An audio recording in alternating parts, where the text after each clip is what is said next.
And then I'll rinse the dogs and... Do I have a little picture here? Yep. Can't really see it that great, but oh well. Might need a snacky snack, husband. That's Jeannie telling me, bring me something to eat, man slave. So, good morning. I wanted to be like prepped and ready to go, and I had a treatment this morning, and of course, because I almost sent you a note saying, hey, I might be a little bit late just in case they're running late, and you know, but they haven't been running late. It's been on time or early. But of course, is that on the mic? Yep. Okay. Of course, the one day I need it to be on time, it's not on time. So, I feel like I'm a little bit behind the 8 ball. Let me breathe deep a couple of times. And what we're going to do today, and you have the chat so I can see if they have questions and stuff. Yeah, I'm trying to get there. We are going to do our filler blocks first. So that way filler blocks are done. When you go to sew your sections together, you'll just be grabbing finished filler blocks. The goal for this week is going to be all the filler blocks, which we're going to do right now in section 1. So here's section 1. Oh, we got to do this too, huh? We got to do that 4 square. That's just going to be simple piecing. Why simple is your piecing thing not allowing me to our filler post blocks to like Facebook? 3, 4, 5, 2, 1, 1, 2, 3, 4, 5. Could have gone in that order. Will all be done, and then these filler blocks will be done, and you can just go ahead and stitch. So if you haven't gotten it yet, I did post Quilting Through the Seasons. All I've posted so far is filler blocks section 1 and section 2. I think they probably look pretty good. I think they're good. I'm not positive, but I think they're good. So that's posted, and then as we stitch, I'll continue to Can I revise and post. What? Close Chrome? Yeah. All of the windows? Go ahead and close them all. Because it's just close them all. I drain. usually close them, or close most of them. And if you were to see my computer, it always gives Patrick anxiety because I have so many windows open. But literally, I'm bouncing back and forth between all those windows when I'm working. So where do you want this? I want it here facing me so I can grab it. Good morning. Let's put this over here. Happy Monday. Yeah, I did. Can you guys hear me okay? Because I'm using a mic today. So I did create a spreadsheet of everyone that's purchased Quilting Through the Seasons from me. And then I try to remember people that had been on the live feed. So if you didn't get the email from me, and I thought that'd be a better way for me to keep in touch, then shoot me a note and say, please add me to your Quilting Through the Seasons email group, and that way you'll get that. Miss Kathy, we are starting on, this is page number 52, and this is where you see all the filler blocks. So it tells you what color to use, and it tells you what design you're using. I also put it in the spreadsheet. So here's this spreadsheet. Sounding good? Yay! Here's this spreadsheet, and it tells you what page, of course, these are all page 52. What stabilizer I'm using, what size design, what size to cut your batting, and then I added the glide colors based on their thread kit. The glide colors, I redid this. I was like making up my own colors, and then I thought, what am I doing? There's a thread kit, and then I redid it. How it's aligned, and then I talked here about, I planned this out beforehand. I'm using the 9.5 by 14 inch hoop. If you don't have that hoop, you're going to have to modify, but I'm going to be using this hoop, and then I wrote in which blocks I put together, which filler blocks I put together. And then I know the picture's not great, but I took pictures of my hoopings, my first, second, and third hooping. I guess it would be easier too if I wrote them in, but I kind of put it in order. like how I loaded them. I did 3, 7, 9, 1 and 2, 8. And then, you know, so hopefully you can make sense of that. I guess I could redraw it too and add the numbers in there. And this is just how I do it. You guys are welcome to do it any way you want. But if you don't want to think and you have a 9.5 by 14 inch hoop, then I'll do the thinking for you. So I did hoop. I was in a panic this morning. Panic! I was in a panic. Oh, look at April's already. She's on fire and she already has the first 4 blocks done. She's on the bike. So this morning I was like, okay, let me find my muslin, and I had no more muslin. So this is a big old piece. This is what I would cut for the 10.5 by 16 inch hoop, but I'm using it for this because it's all I have. So I'm going to go ahead and slide this onto the machine. Make sure you have some room. We're using some big hoops today. I'm going to slide this on. Make sure you have a bobbin in there too. I've got my, here's my book. Let me see. I'll have this, my spreadsheet. Let me grab my thread. Here's my fabric. So this is all my, my filler blocks matched up with their batting. And in my head, I was thinking, how should we do this morning? I think what I'm going to do is I'm going to spray the right side of the batting. The reason I'm going to spray the right side is because I'm going to center it to my piece. And then we'll do a placement stitch for the batting, and I'll carefully lay it down and look underneath and make sure it's laid down there. And then we'll skip the other steps. We'll do a tack down. So they've done it differently. If you look here, they used to have you cut these pieces to size, but now they're having you cut them a little bit bigger. So this is block by block filler pieces. So do you see how it's a little bit bigger? Because I think people were struggling to have their pieces totally fit, and then you can trim them down. So it'll be a little bit easier. So these are the filler blocks if you're doing block by block, and you're going to see the measurements are going to be a little bit bigger than they are for if you're just doing, I guess, what would the other, just like not block by block, right? Whatever that is called. So, let's go. So maybe I'll do that first. I'll go ahead and spray this. I really couldn't figure out these pieces and why these were so long, right? Because I checked and I double checked the measurements and then the size, I guess because they're going to be trimmed down. So they picked the most appropriate size that was going to probably be a little bit bigger. So they do look a little weird, these long pieces. Is muslin better than stabilizer? I have a ridiculous amount of stabilizer. No, it's not that it's better. It's just a preference. And yeah, by all means, use your stabilizer. I like the way the muslin feels. I feel like it's softer, more pliable. I just like the way it presses and stitches out afterwards. I like the way it feels better than the poly mesh or the no-show mesh or the mesh stabilizer, which to me feels a little bit more plasticky. And at this point, stabilizer just keeps getting more and more expensive. I think the muslin is cheaper too, but I'm not sure. My favorite's the 90-inch muslin, and I just cut strips of it appropriate for my hoop size, and then I roll it up just like it's a roll of stabilizer. And I have it in like different sizes. I thought I had some for the 9.5 by 14 and then panicked this morning, of course.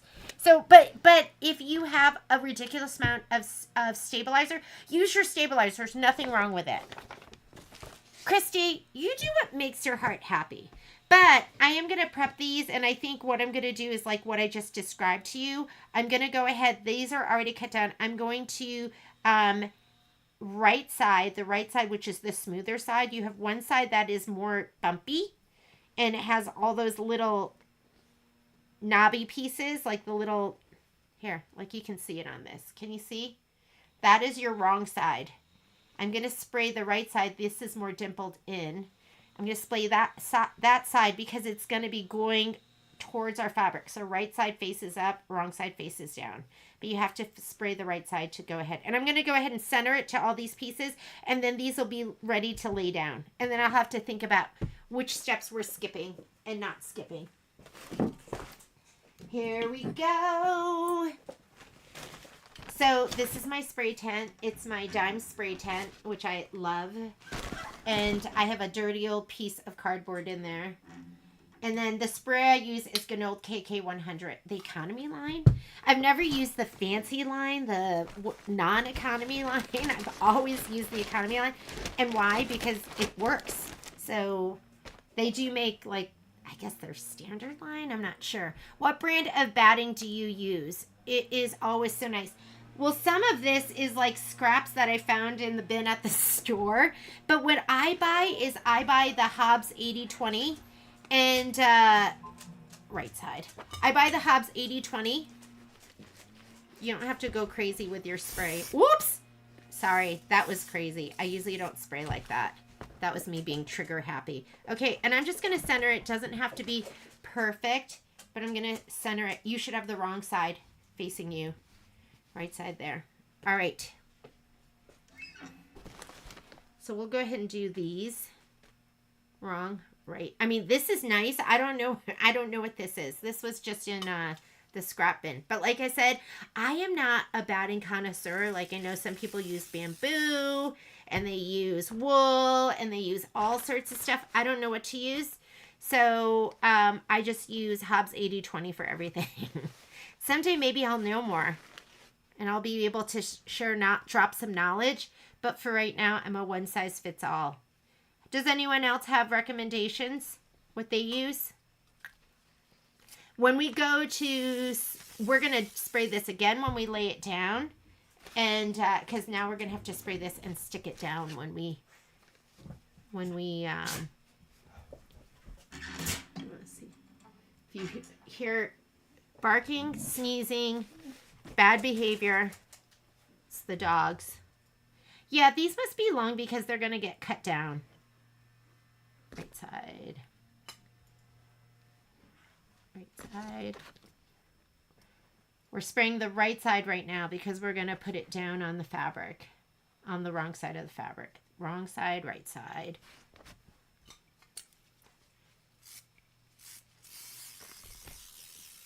Do you hear that where it's barely coming out? That's how I like to spray.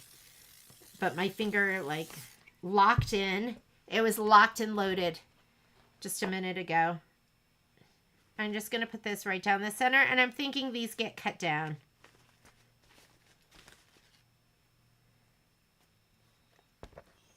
Right? They have to. And we probably had to pick that size. We had to pick the 5x7.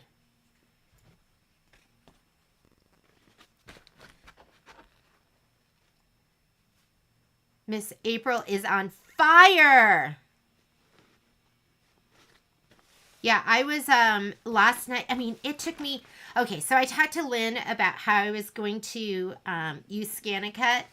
Not this time, just because I wasn't prepared. I have not even done my Get to Know Your ScanNCut class. That's how busy I am. You know what I worked on last night? I worked on the Crab Apple Hill tea towel with directions, with pictures. I mean, it took me a long time. So I didn't have as much time to do the ScanNCut, which I am dying to do. I think I'm going to, maybe I'll have Michelle help me and we'll cut some pieces together with the ScanNCut. She told me just to use Terrio Magic. Just to use the Terrio Magic secret sauce. To secret sauce it, and then we would cut. Down the center, best you can. Doesn't have to be perfect. Did I miss anything? What brand of batting? I've used Warm and Natural too. I think Warm and Natural and Hobbs are probably pretty similar. You know what's funny is like all these people make right side. I wonder if it's the same. I don't know. Feels the same to me. This, did I tell you how I got shorted? And they didn't send me any backing fabric. So luckily I had this in my stash. Yesterday I was like, Patrick, we got to go to the store. I don't have this fabric. Well, I cut it. And then, of course, I left it at the store. Because that's just how I roll. This is the right side.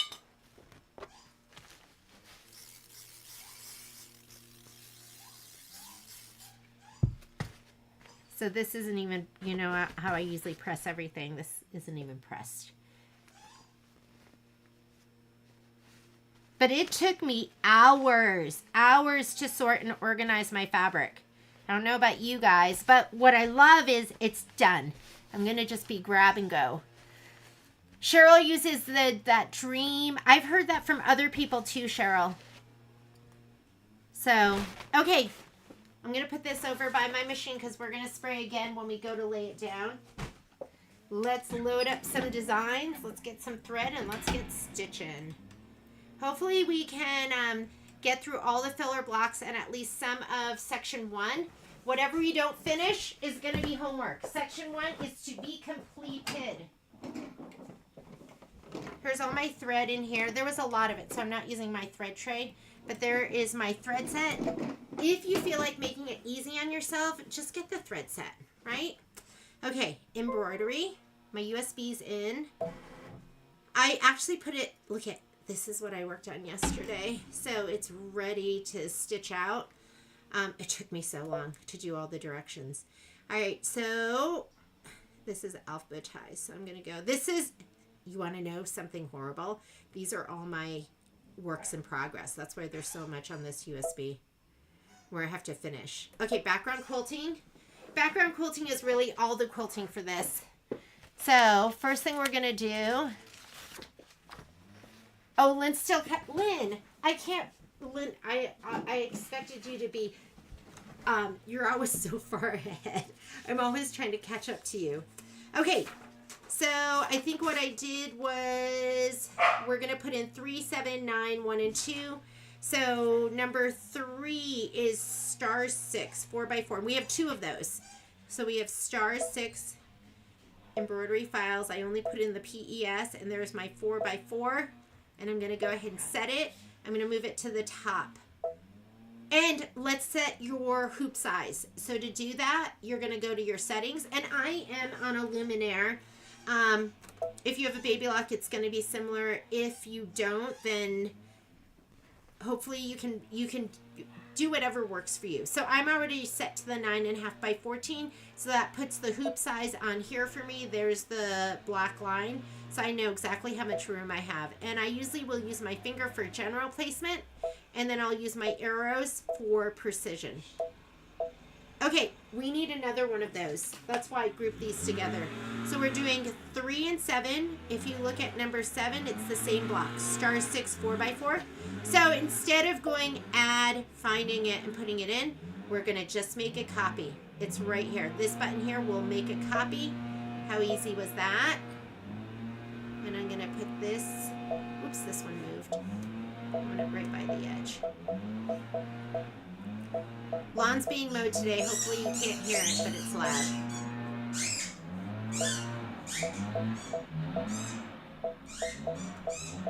Okay, that's 3 and 7. Hang on, I'm going to move my computer so I can see. So I can see you.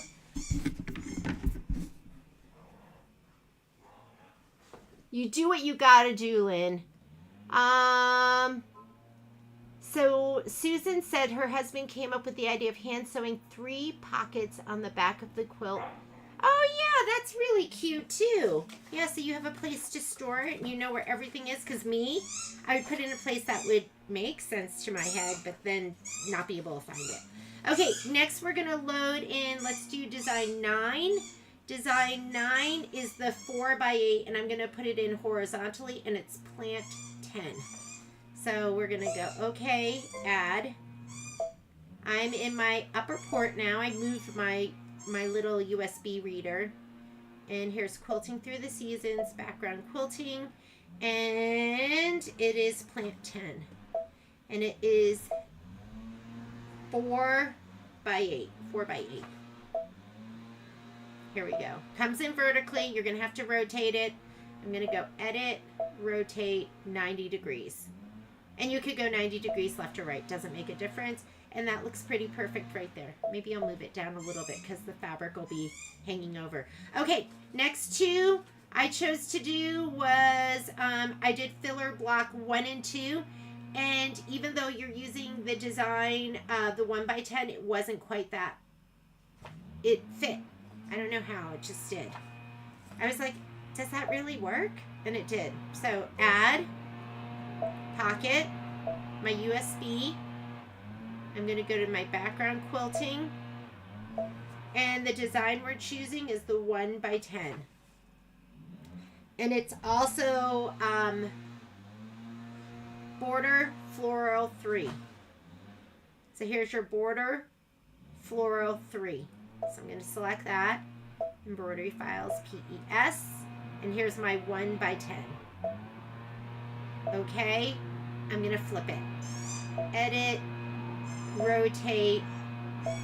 Flip it to the left. And I'm going to just bring it down. Use your arrows, because if you try to use your finger, you might move the design behind it. Okay, and we need another one of those. So instead of going to add, you're just going to hit that button there that makes a copy. And it'll bring it in, not right on top, but a little bit staggered. So I'm going to go move. This button right here, that little dot, will center it to the page. And then I'm going to just bring it down. And I'm trying not to use my fingers for this because, like I said, I don't want to be moving everything left and right. That looks good. So that's what it's going to look like. This is, and maybe this will show up better. I know it doesn't look great there, but that's what that is. It's, what's that? 3, 7, 9, 1, and 2. And that's how I loaded those. Any questions? No? All right. Let's go ahead. I'm going to say okay to get out of that screen. This is my main edit screen. I'm good. I want to embroider, so I'm going to hit embroidery. And you're going to see, if you want, you could do this where you did all the, like, we could color group. But I'm just going to do one at a time just to make sure that, like, the fabric is out of the way, that I'm just going to color group that it stops so I can just plan out my colors that I'm going to quilt with. But did I say I'm going to color group? I'm not going to color group. I'm just going to do each individual one at a time so I can just stop and think. All right. Here's the stitch out. The first color I'm going to use, color doesn't make a difference. It's just going to be the placement stitch, but I want a color that I can see. So why don't we go ahead and let's use, are we going to have that tacked down? I'll use this color. I'm just going to use Pink Lemonade. Let me put that in. We'll put it just like that for now. And then I have to look at my book and see what fabric I'm grabbing. Cinch that down. Don't leave it open because thread can get caught in there, so cinch it down.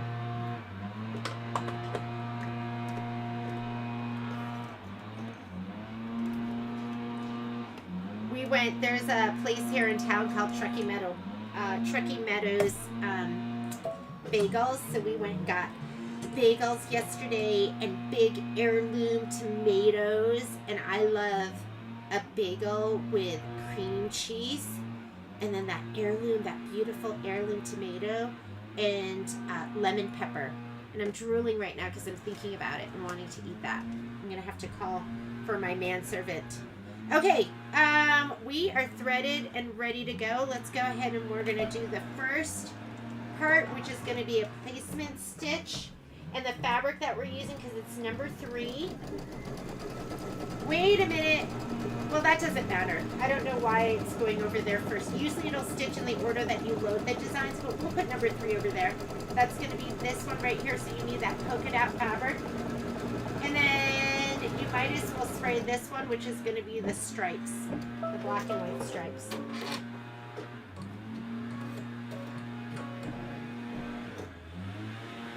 So these are the 2 that I'm going to lay down first. I'm going to give both of those a shot of spray. That's the placement for the batting.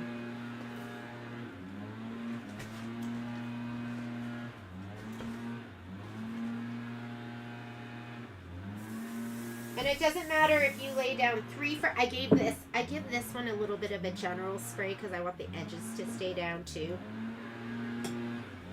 Doesn't matter which one you lay down first. They both have the same quilting design as well. So I'm going to go ahead and just make sure that this is in there. Sorry about that. I know it's loud. That looks good. Okay. The next step is going to be the tack down for the batting. We've already done our batting. And then it's going to be, so I'm going to go here where I can go forward and backward stitches. Sorry about all that noise. Tack down for the batting is the orange. Placement for your background fabric is the turquoise. And tack down for your background. We are going to do that one. And I'm going to do it with the pink in it. And that way when I go to trim it, it's going to be easy to see. And then we'll do the quilting stitch.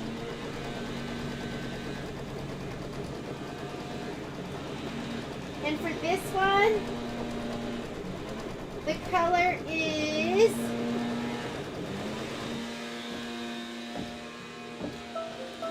I'm going to use lead gray. So we're going to use this color right here. And you could pick something that's going to contrast.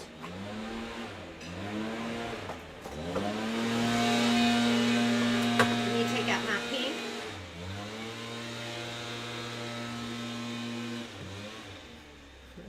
I think you've been hearing me talk about how I'm in dire need of a service, but I've been waiting for Charles from Brother because he's coming to do some training for the techs. I've been waiting for him to come so I could have the best in the industry do my service, but I don't know if I can. I mean, our boys are going to be second best. Charles is, I mean, he's the head of, I think he's head of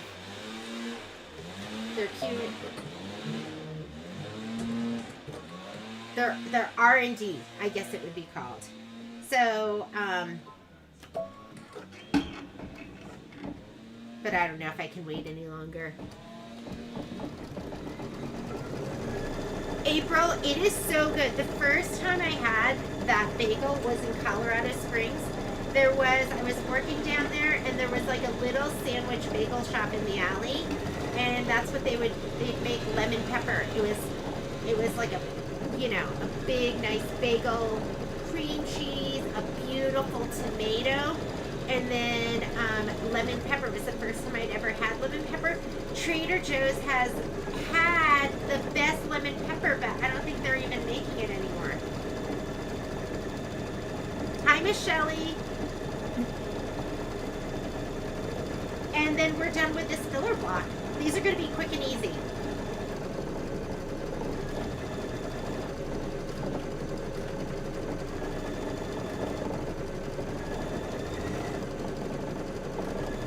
Maybe I'll color group for the next one.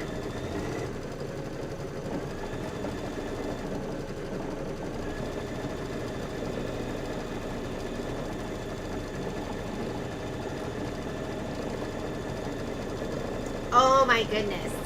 I know. I had the Luminaire 1. I didn't get the Luminaire 3, but this is the Luminaire. I'm sorry. I had the Luminaire 1. I didn't get the Luminaire 2. This one is the XP3. And I want to say I had maybe 8 million stitches on my first Luminaire, maybe more than that. And this one I've got about 8 million stitches on.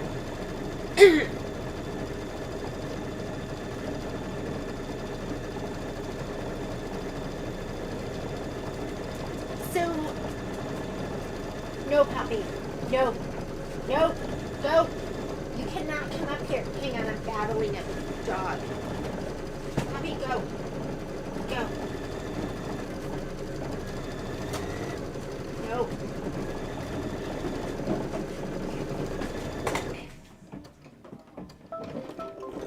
Okay, lay down. She won. Okay, this is the next one. Placement stitch for the batting first. But mine's already all sprayed.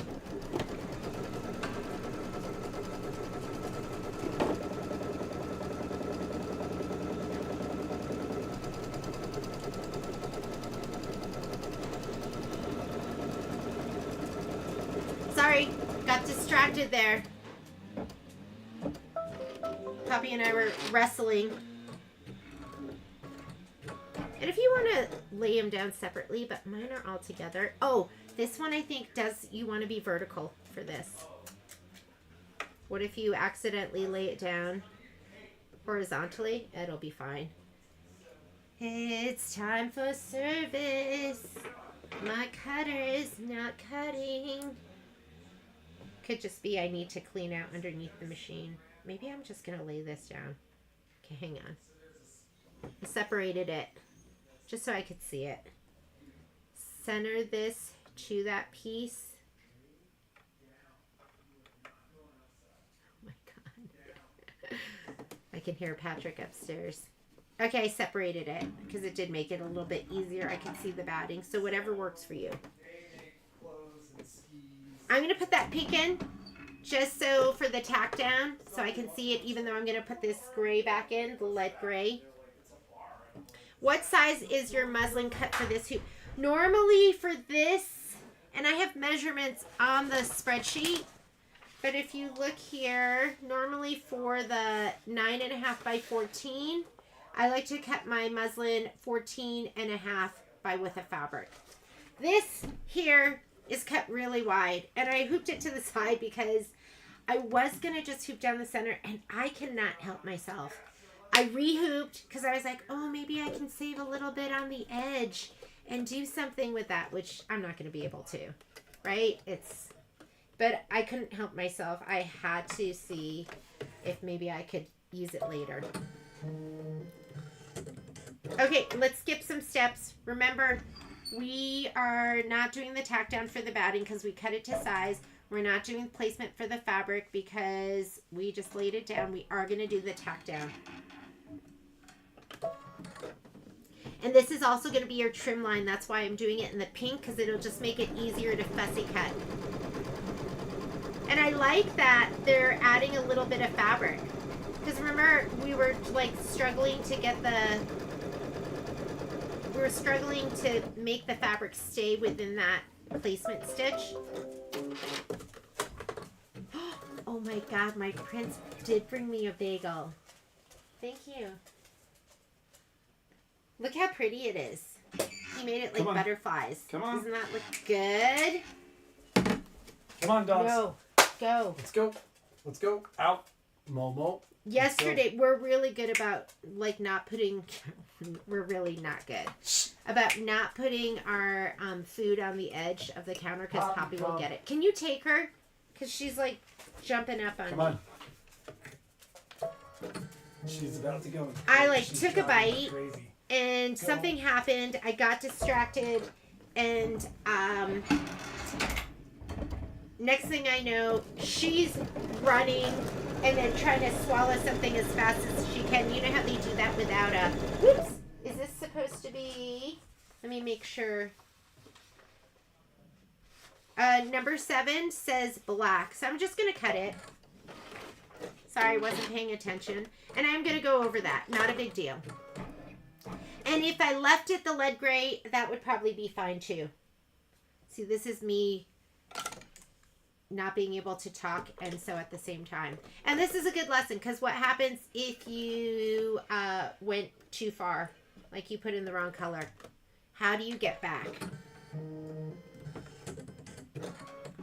So this button right here will take you to the next step. That one will take you to the beginning of this step that you're on. Or it would take me back to, if I hit it one more time, it would take me to the step before.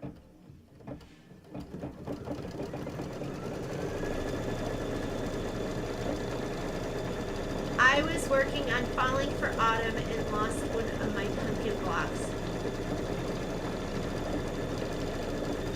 Oh my goodness, Renata, that sounds like something I would do. So, This fabric makes my eyes like wonky while it stitches. So I have like, I keep extra blocks and I'll sew them into the back. Like when I do my pieced back, I'll put a block in there so it looks a little more special. But that is something I would have done.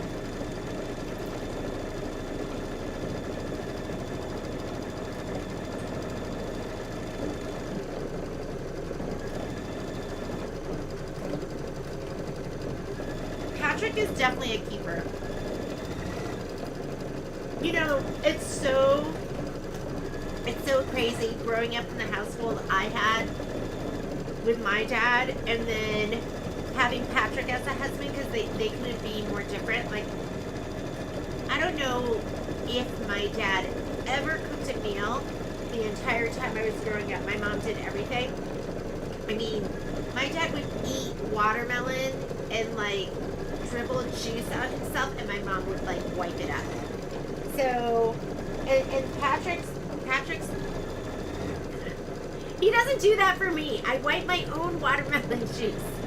But he's definitely somebody who likes to care for others.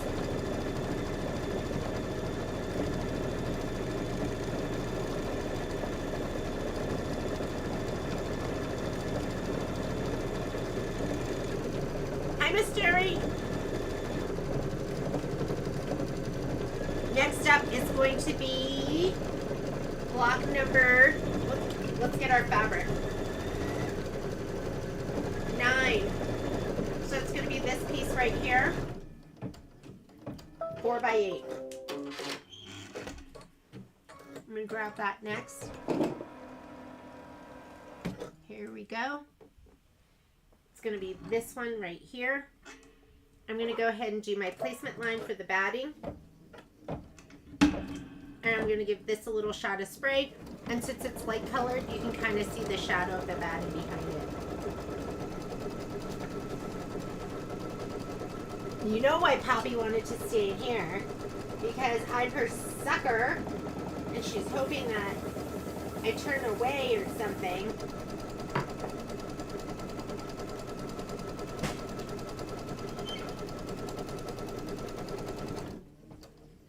I'll just leave the black in there to do the tack down, because you're going to pretty much be cutting on that line too, or close to that line. Okay, let me pull this back a little bit and let's lay this down.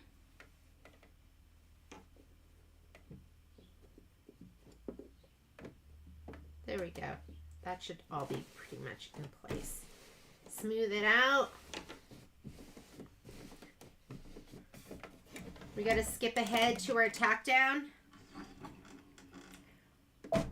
That is placement for the fabric, tack down for the fabric. I'm just going to leave the black thread in there.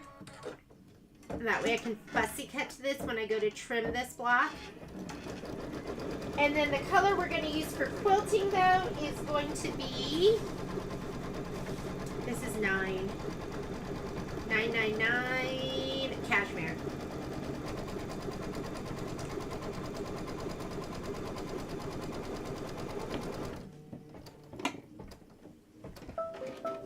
Hi, Annetta. How much is your brother airflow? Oh, we can make you a great deal on that. But do you want Patrick to call you? You know I'm the demo girl. He's the money man. You gotta talk to him. I know some of the machines, but he usually deals with most of them. I like just showing the machine. Here we go. I'm putting cashmere in. This is such a great color.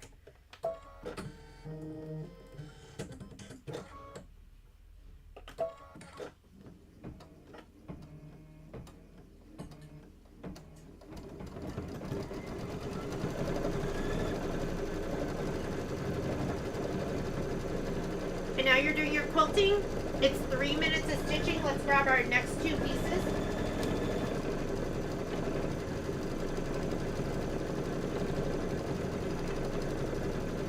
We need 1 and 2. So we need the long green and then the long polka dot. I'm going to go grab those.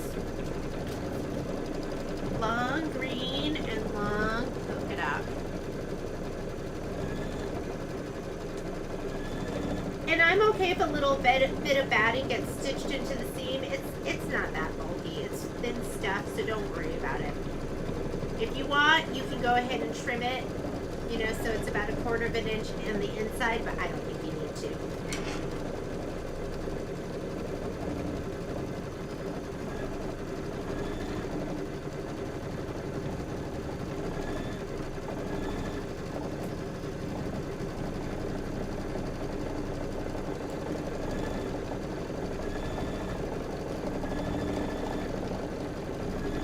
I love filler blocks. They're so easy, and isn't this going to be nice? All our filler blocks are going to be done. What I should be doing is I should be piecing while we're sitting here. But instead, I'm stuffing my face with bagels and cream cheese.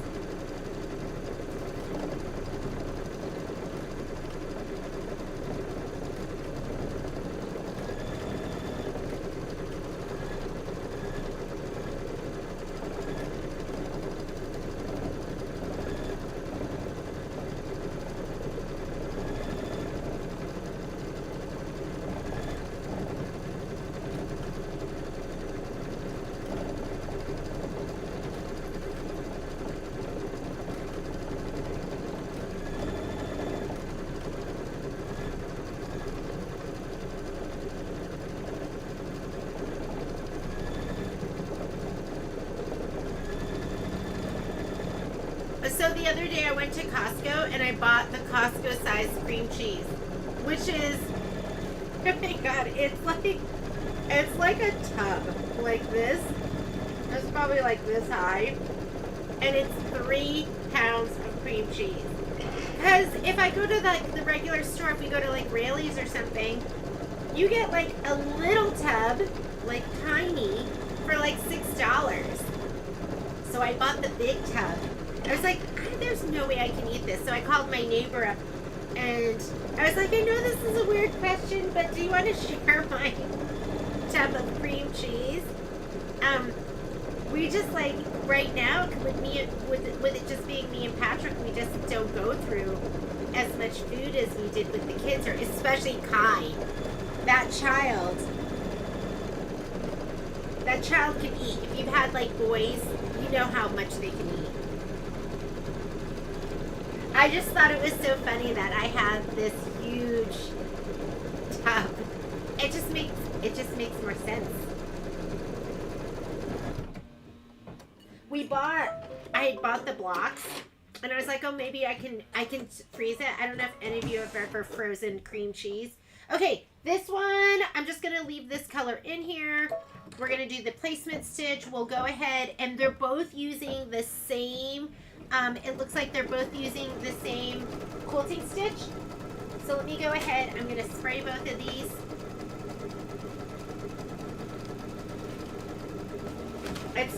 Food's just so expensive right now, isn't it?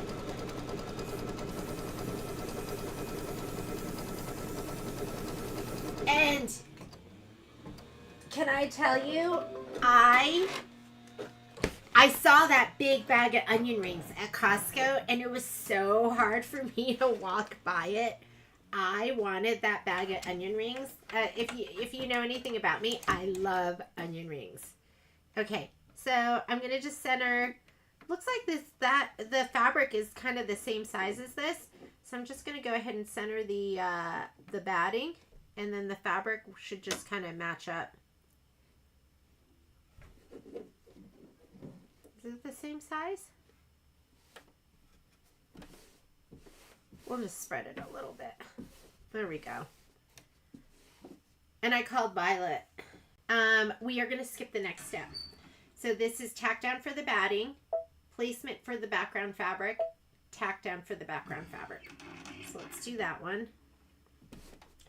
And I said, oh, Violet, you'd be so proud of mommy. I don't have a lot of self-control when it comes to food. But I looked at that bag of onion rings and I said, I need to eat healthier. I can't get you. And I walked right on by. But it didn't stop me from filling up my shopping cart with all other Junk food. I love junk food. I wish junk food was good for you.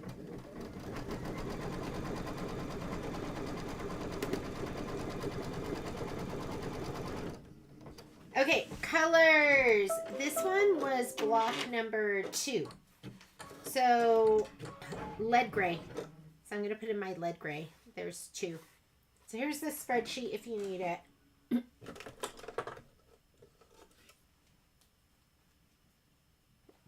Here's my lead gray.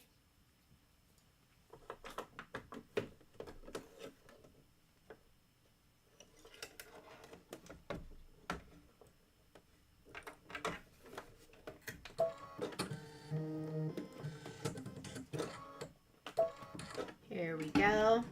Last night, Patrick and I we made chicken.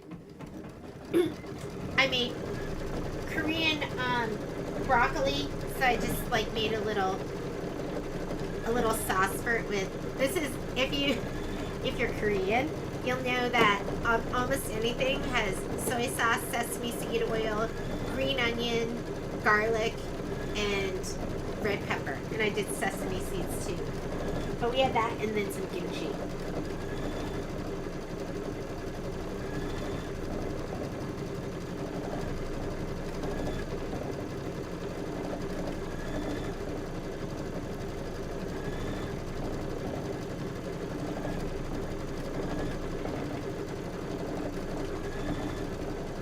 Looking good. I think next time, the next tubing, we're just doing one block, the 8x8. But with the last tubing, I'll go ahead and I'll color group. And I'll just pay attention to when it's switching, excuse me, when it's switching colors, thread colors.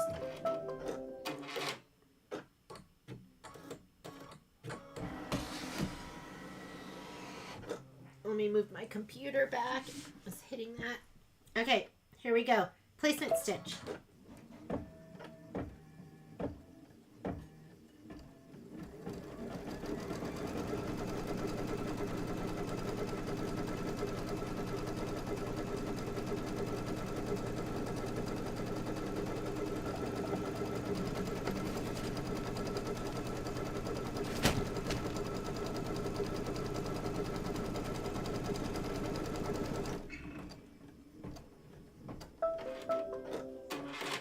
We're going to lay this piece down.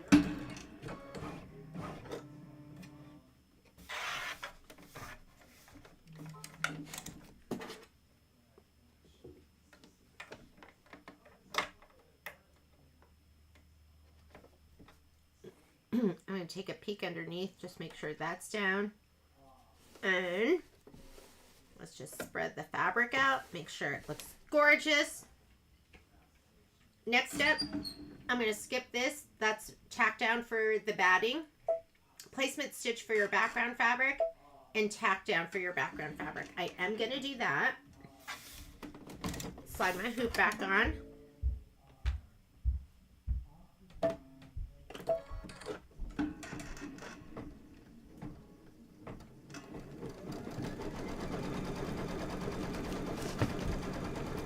It's going to be so beautiful, Sarah.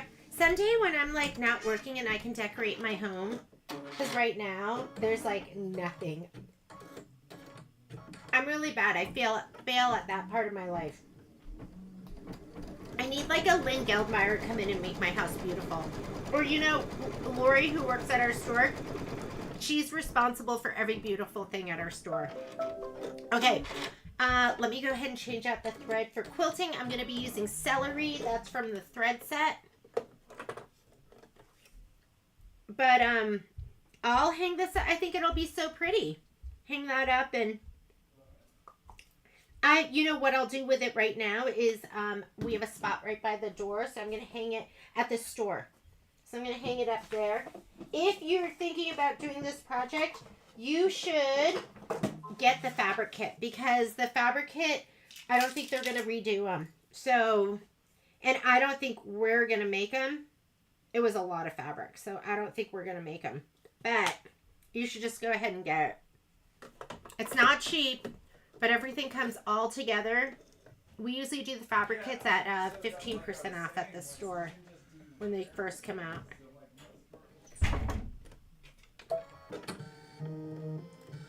My rep told me also pumpkins and potions. Whoops.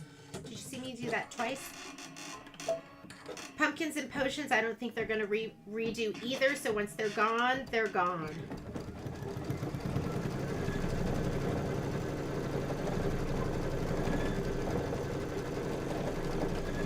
Okay, once we do this, we're going to rehoop, and we are going to do the 8x8 block.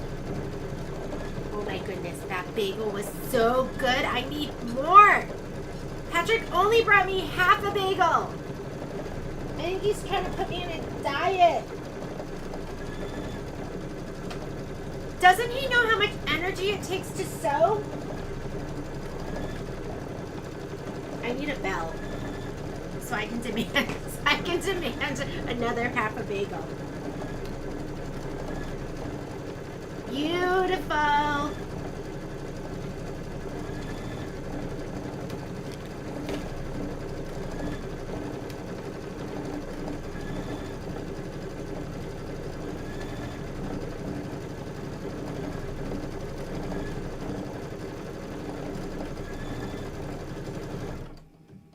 Gorgeous.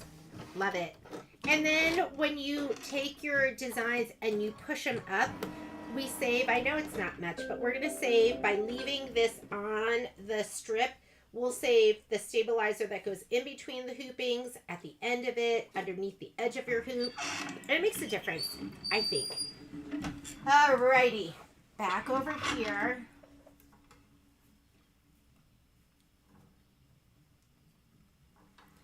Let me go ahead and rehoop. Here are my gorgeous pieces. I'm going to bump this up. Let me move this so I'm right on one mat.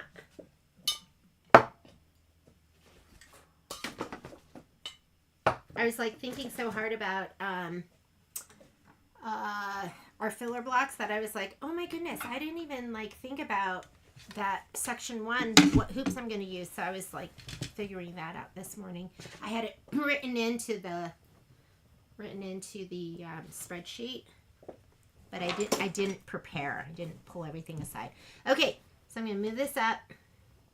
I'm going to have to open this up a little bit. I know that because now there's going to be some fabric under there. So righty tighty, lefty loosey.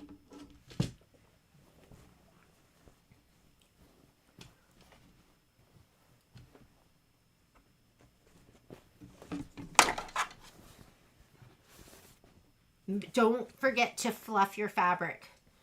We don't want any of that folding under and getting stitched down like I did with Mini Quilts May.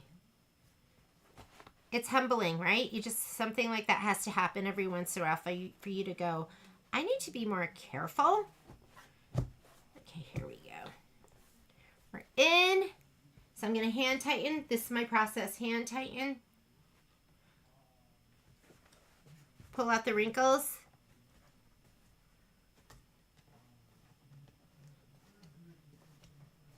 You don't want to pull so tight that you distort your fabric, but you want to, and I just grab the fabric and pull inward. Oh, it's tight right here. And then I'll take my hoop tightener.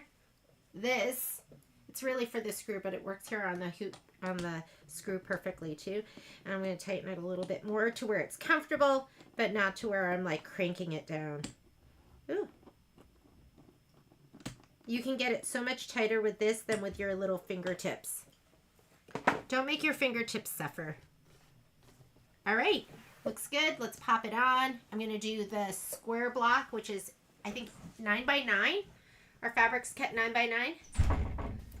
Fluff that fabric. Haste makes waste.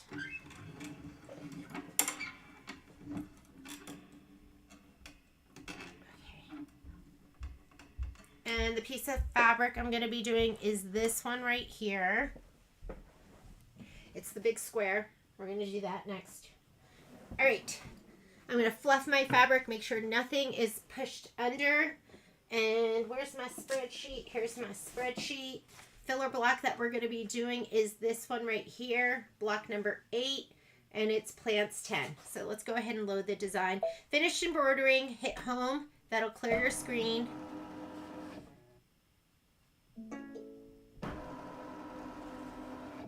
I'm going to go embroidery, pocket, and if my life depended on it, I don't think I could tell you what design I was doing. That's how quickly my mind forgets.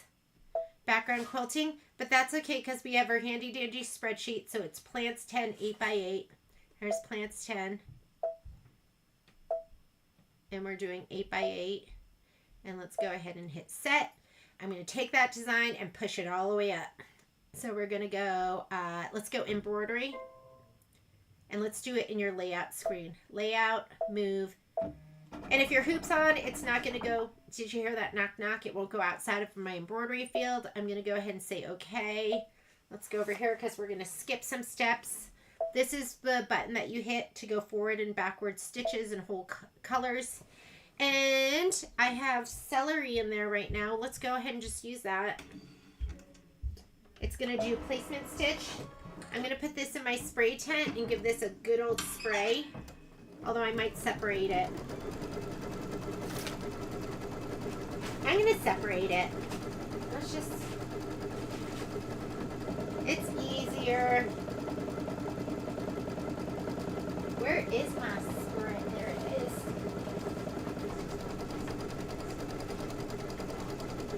Where's my waiter? I need more food. That's the problem when it tastes so good.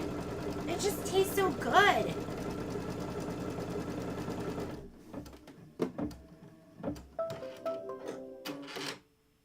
You know what I like? Is I like just in my house, I like just yelling one word commands.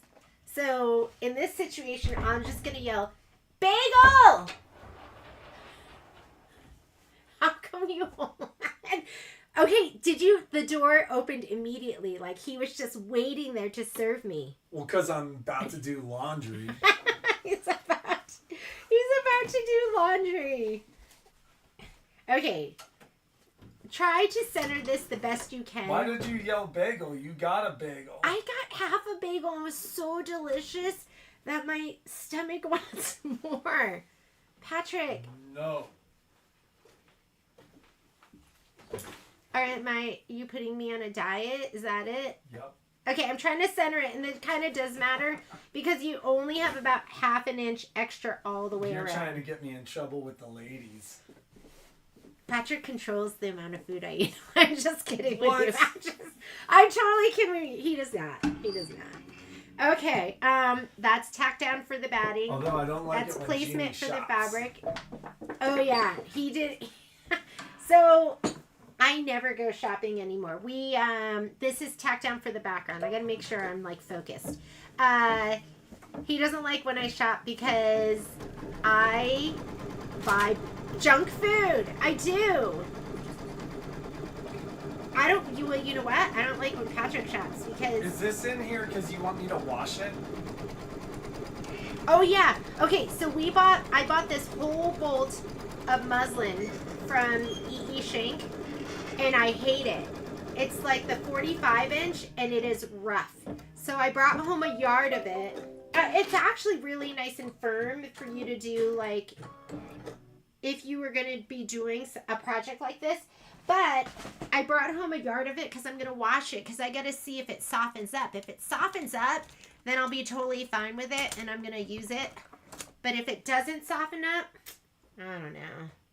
I was like, are you kidding me?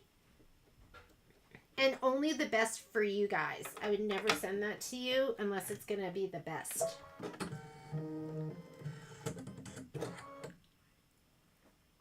I can't remember a lot of people know that. Oh my goodness. Why do I tell you these things? Okay, we're doing the quilting now, so I'm putting in cashmere. A lot of people know that I love Funyuns. And they're not even like real onion rings. They don't even have onions in them. I think they have onion flavor. Like, what's that? Like, what's onion flavor? Is that even onions? Or is it some like lab created stuff? I'm trying not to, cause I had cancer. I'm trying not to eat all this junk. I'm trying to eat like chips and salsa. Boring. Actually, I like chips and salsa too. But somebody sent me. I got this box, and I was like, "What is this?" And they sent me. God, who was that sent that to me? Do you remember, Patrick? A box of Funyuns. Like a big box with lots of Funyuns in it. Oh my God, I ate them all.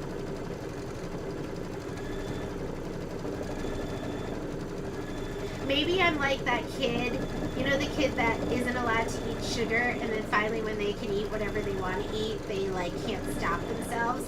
So my parents never bought any junk food except maybe on New Year's Eve when we would have like a big party, and so they would buy Coca-Cola and Doritos, and that was like the only time I ever got any junk food.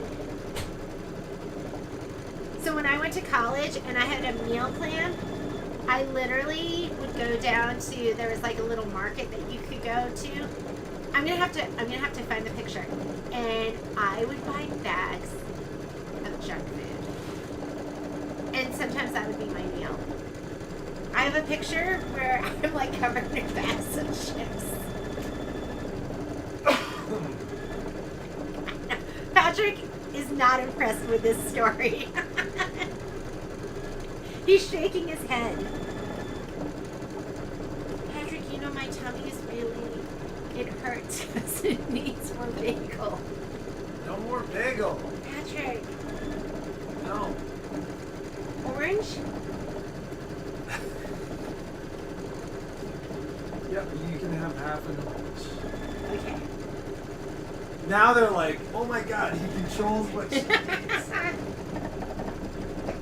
No, you know what Patrick does? He makes good choices for me because sometimes I can't make them for myself. He's like my good. He's like the. You know how was it like Looney Tunes and they'd have like the devil on one shoulder, and then the angel on the other. Patrick's the angel on my shoulder. He's the food angel.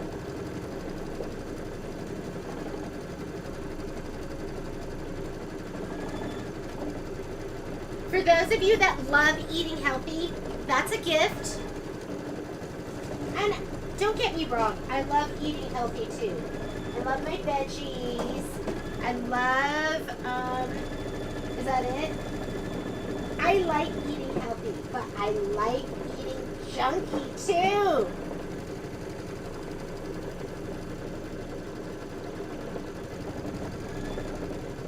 But no onions in them. So, Sarah, what are those called?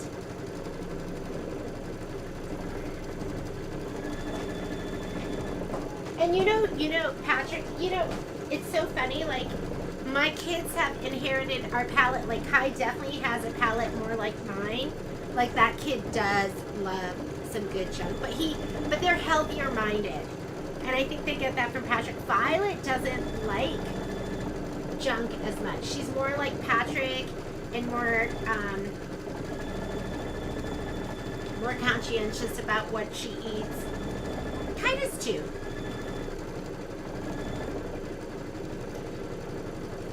But like, I love rice. Kai loves rice.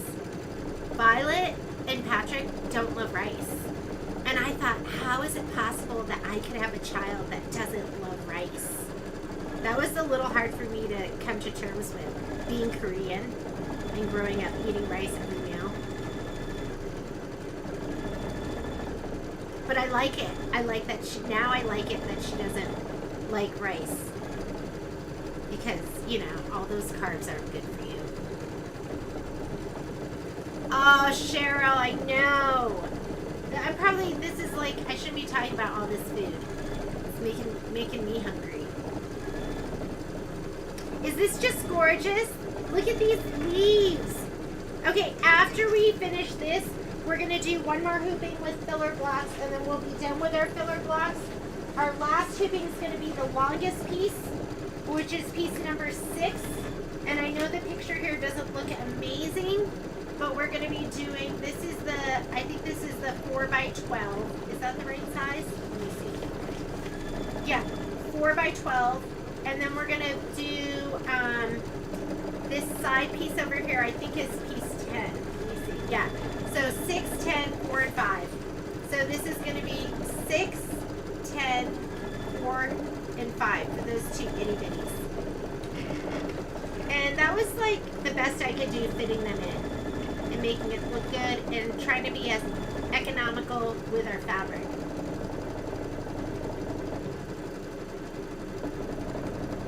Do you have any? Oh, Annetta wants to know how much the brother airflow serger is. She asked to call her. Shop. See, now we're having not orange. These, okay, have you had a Cara orange? Because they're a hybrid, right, Patrick? Mm-hmm. And they're an orange and a grapefruit together. An orange and a grapefruit had a baby, and their baby is called a Cara orange, and they're so delicious. I'm gonna eat this right now.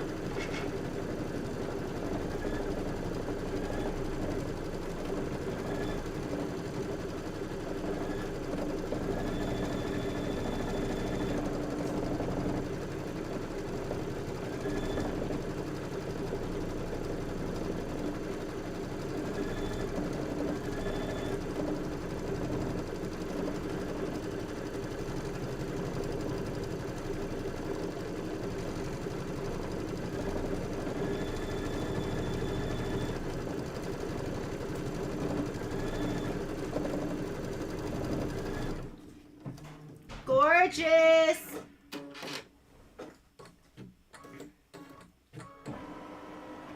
Okay.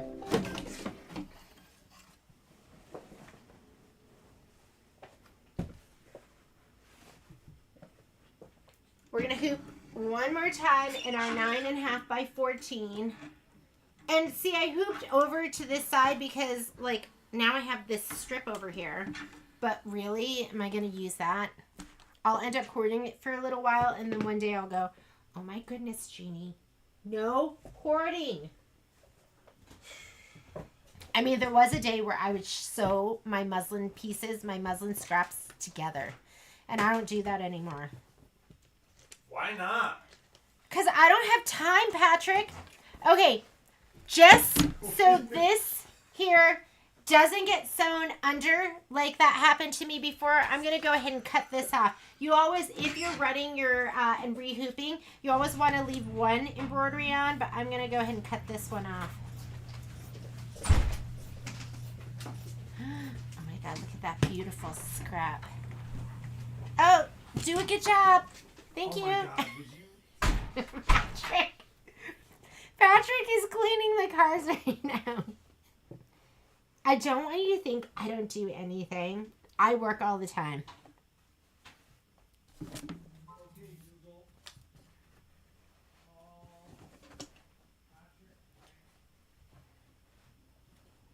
When I do clean, I do a much more thorough job than Patrick, but he gets it done. He's a doer. Okay, hand tighten. Pull out your wrinkles or the, you know, wherever you have bubbles in your fabric. Pull that out. And then you're going to grab your hoop tightener and you're going to tighten it. Sorry, could you not see that? Just a little bit more. Where it's comfortable but not where you're straining. Ooh, comfy. All right. And I like to hoop so there's a little bit of fabric. You can see underneath. You'll see there'll still be some room in between both of those. I'm going to slide my hoop on. And then we'll load our designs.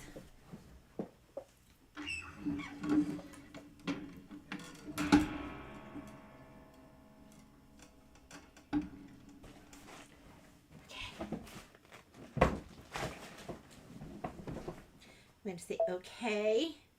And let's go home. And let's get our design. And on the list again, if you're doing what I'm doing right here, here's our third hooping. And we're going to do blocks 6, 10, 4, and 5. 6 is the long, skinny one. So, background quilting. 6 is floral 8. And it's 4 by 12. Here it is, right here. Set. I'm going to take this and drag it to the top left part of this hoop. Now we're going to add. And now we're adding number 10. Number 10 is plant 10 4 by 6. Plant 10. Plant 10 4 by 6. Okay, here's 4 by 6. Set. And we'll drag it up here into this corner and add. And then the other ones are 2 little strips, and maybe we could fit it someplace else, but I just want to get them all done. So I'm going to just put it in this little spot right here. And 4 and 5. They're the 1 by 7s, and they're both border floral 3 1 by 7. Here's my border floral 3. Here's my 1 by 7. And we'll put one right here. Give it a little room. Add. Oh, shoot. So, easiest thing to do, again, is not hit add, but just go edit and touch your make a copy button. Duplicate. Move.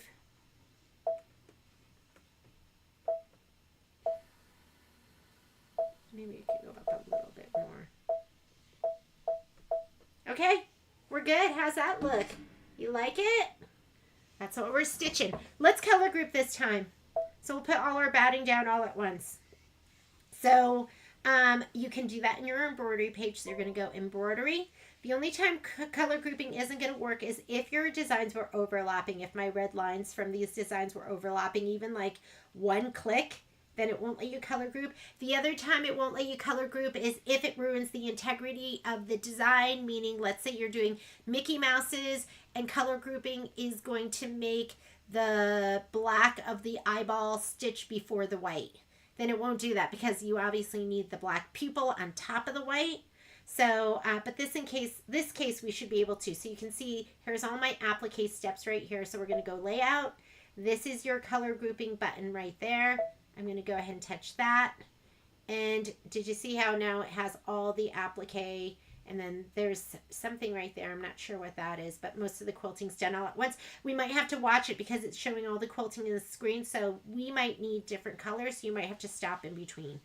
All right. I still have my cashmere in there. Whoops, my hoop. Look, I don't know about you guys, but for some reason, I forget that last step often. And now it's going to do all the placement steps. And then we can put all our batting down at once.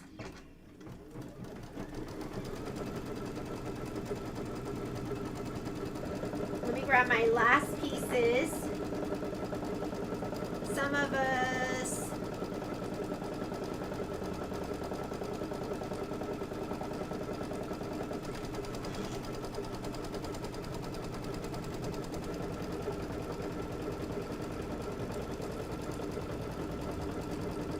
Susie, it is a beautiful day here too. My kids are in Utah and they said it's been beautiful there. And like Violet sent me pictures yesterday. They went for the closing day of skiing at Alta. And it looked gorgeous. Okay, you know how I was, I sprayed these in the center and should I just try? I'm going to just leave it like this. I'm going to spray all of these right now and then we'll lay them down.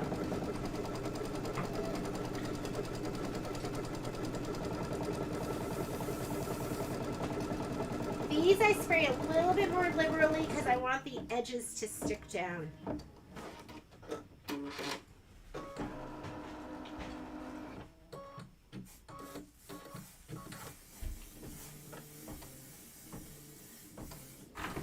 But I've still not tried to go too crazy.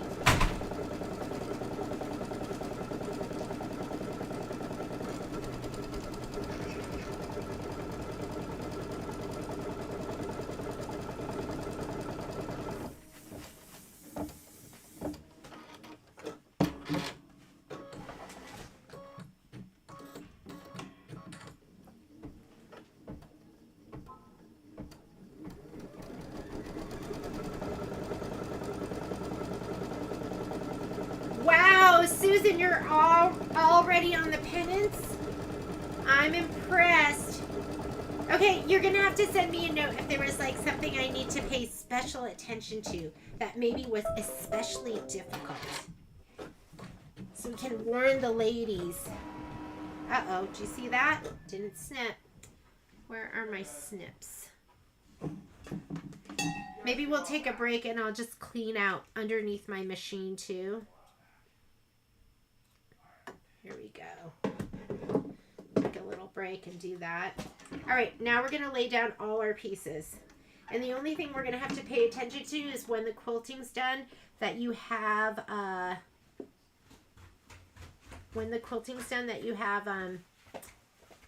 the right color in for when it goes to the next step.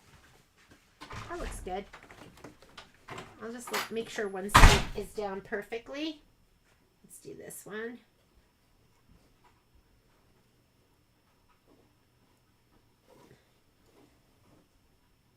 Ooh, that's long.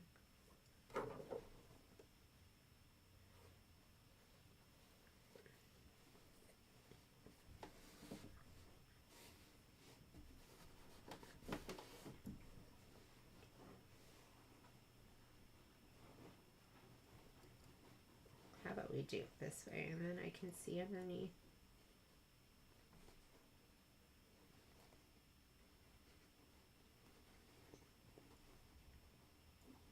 Okay, that looks good. Although I can't really push it down here in the bottom part because we are long.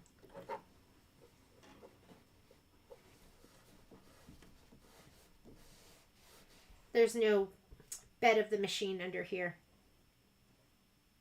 Ah, that's okay. I'm not worried about it being perfect. These are the same design. We're just going to have to make sure we have the right color for them.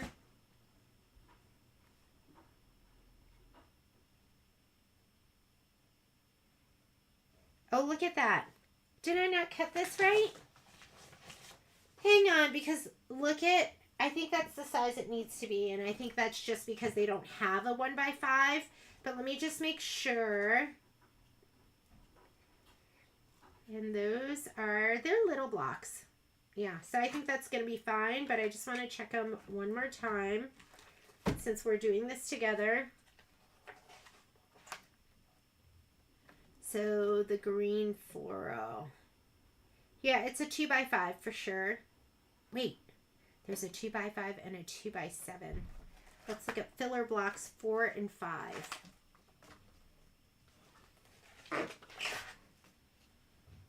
Filler block, yep, 2x5, and the other one, filler block, is 2x5. Okay, so what you have to watch out for with this, I'm just going to center it, is we need to make sure that the foot doesn't get caught when it's going. I'm just centering it to the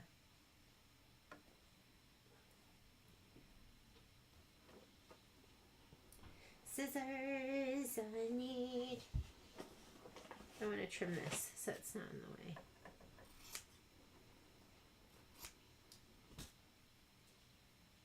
So I just did that. Okay. All right. Next step, we're going to skip. Let's go here. We're going to skip all of these. You can do it one of two ways. I can push that 4 times. I can touch anywhere in here. So a lot of times I'll touch near the end of it. And I don't want to overshoot. And then I'll push this button one more time. Oops, we're still in it because it's still orange. Oh, and we were skipping all of this too. I could touch right in there.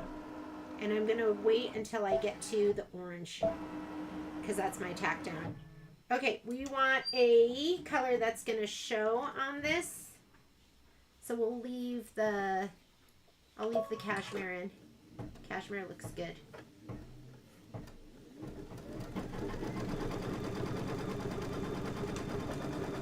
And as it stitches, I'm just going to kind of lay my hand on it to make sure it stays nice and flat and the fabric doesn't get pushed over. And tickle my fabric this way.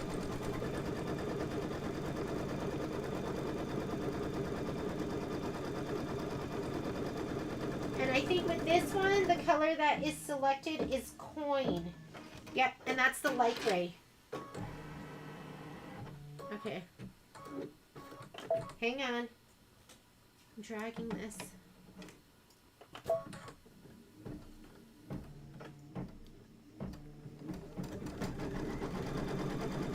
I should probably have picked a color that we're not going to be able to really see it on the ecru pretty petals.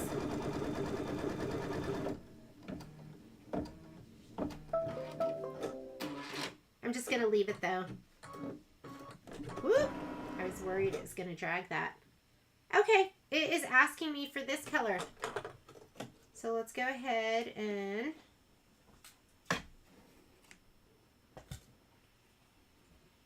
put in the coin. Pretty gray.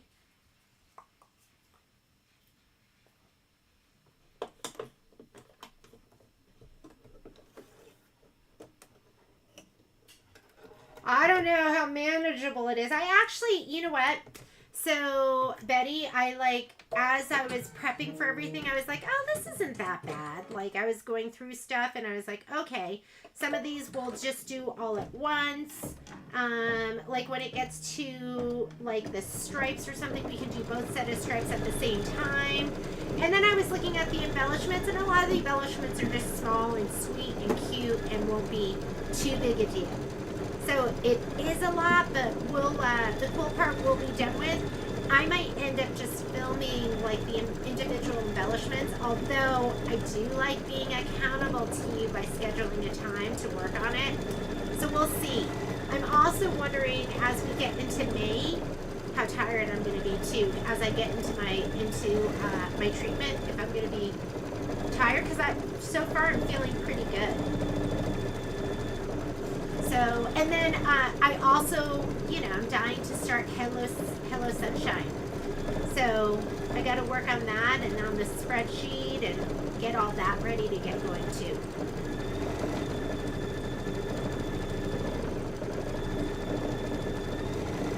What brand of scissors do you carry in the store? A lot of the scissors we carry are Femore. I love the Femore scissors. I have some Kai scissors and I have some of the Perfect Snips. These are, I got these, I like these too. These I think are just, are they even a brand? Are these like some new, I like it because it has the tape measure on it. And sometimes it's nice to have both right there.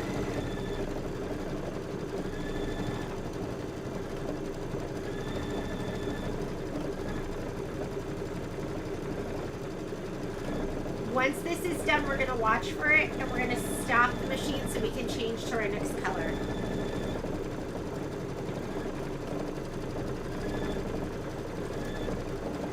Oh, look at Lynn saying she heard the pennants are awful. I wonder if you could use the banner out.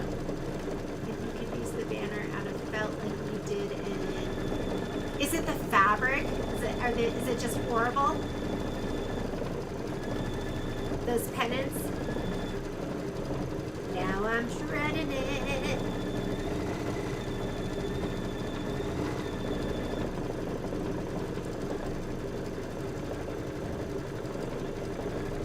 So while it's doing stitching, because this is section 1, this is what we're going to be working on. Right here, I'm thinking with that, we can go ahead and piece that. There's 2 of those. So when you go to piece this one, piece the other one too. I think that's the only like regular piecing. To be honest, I kind of miss the piecing that they used to have me do because most of it is in the hoop, and I really kind of enjoyed the piecing. It was, I mean, some of the first quilting I did was with Kimberbell. I'm not a big quilter, although I'd like to be someday.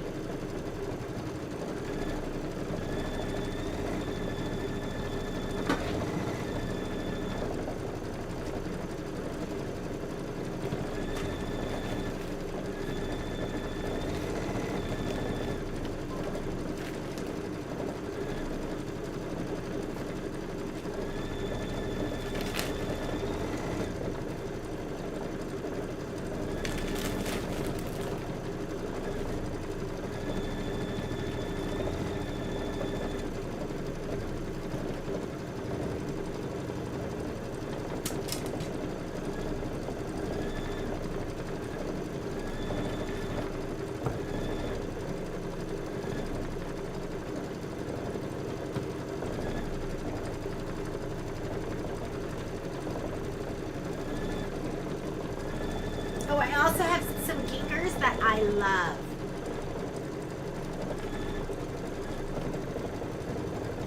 They have to be turned inside out. Picking out the tack downs I can remove. Oh, okay. So Susan, that's good to know that we should kind of like remove the stabilizer from the seams. The rest of the embellishments were very straightforward. Trust their projects.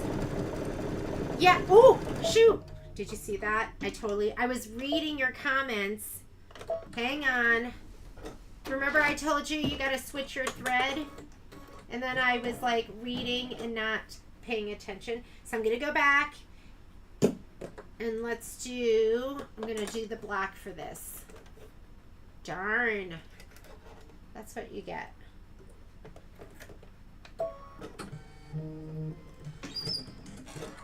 Let me see how many stitches that was. If I go back all the way, I wonder if it'll go back. Oh yeah, there. Went right back where I wanted it to. I was worried it was going to go back to the beginning of all the green, but it did not.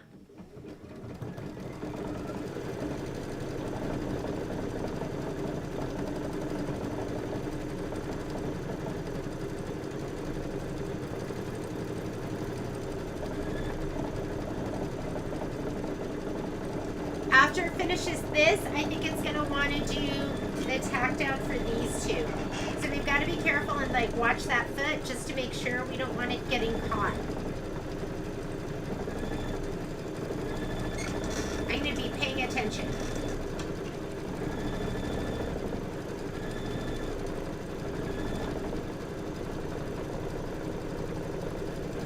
Note to self, remove stabilizer from the seam and the pennants. I got to remember that one.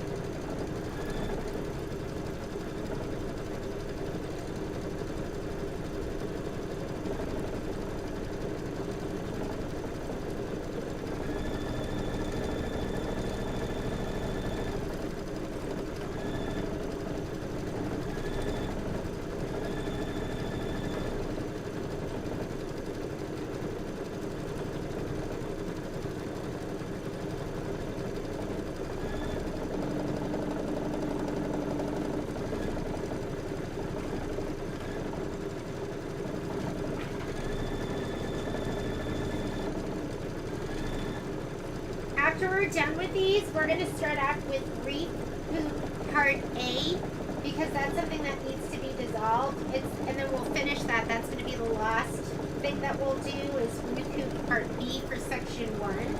But let's get ready. Get your stuff ready for section 1. We're going to start that. It's 11:29. We've been stitching for about an hour and a half. And hopefully we'll be able to get through at least 2 of the blocks from section 1, and then your homework's going to be to trim, cut, and press all of those pieces and have section 1 ready to go. Okay, I'm going to hit this stop button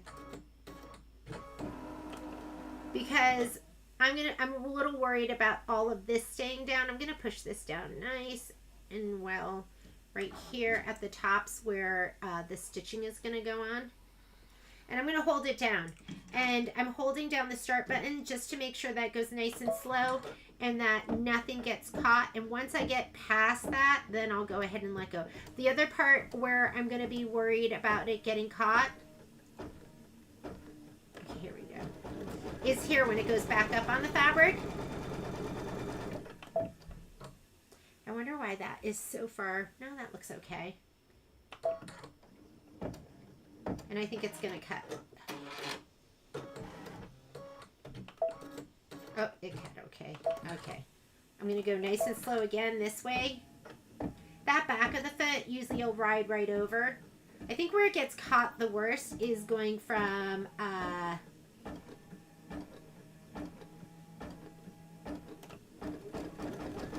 this direction from right to left.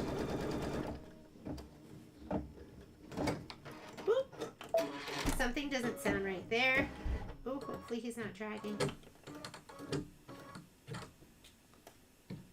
And something sounded a little funny. I'm going to check underneath my bobbin area too.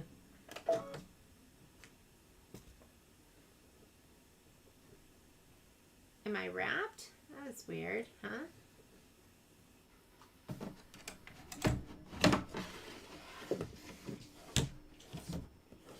Let me check my bobbin. Trust your mama ears. If you hear something that doesn't sound right, a lot of times it's not.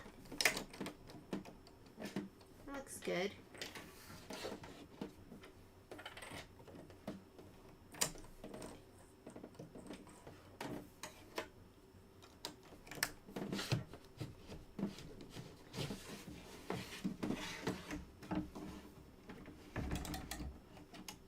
You know, and the black is so high contrast, I'm going to take it out and I'm going to put in, let's put cashmere back in, because now it's going to go on the green. Where'd it go? Oh, here it is.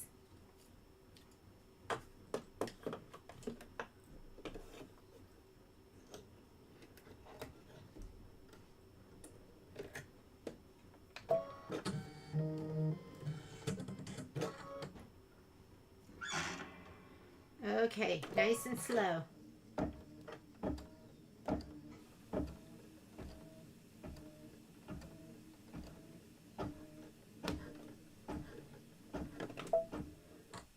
Okay, hang on. Let me push that all down. And there we go.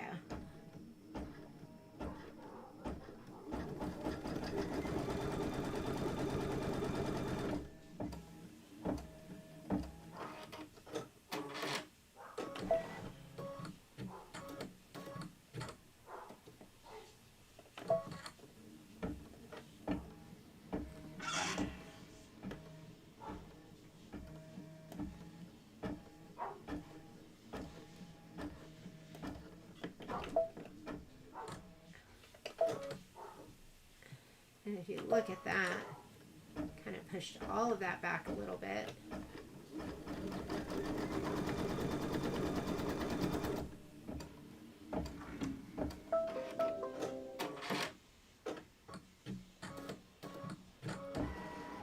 Okay, we have the right color in. We're just going to let it stitch. Let's make sure that foot doesn't get caught right here underneath the fabric. And it is pushing a little bit. Not sure what's happening here. Hang on.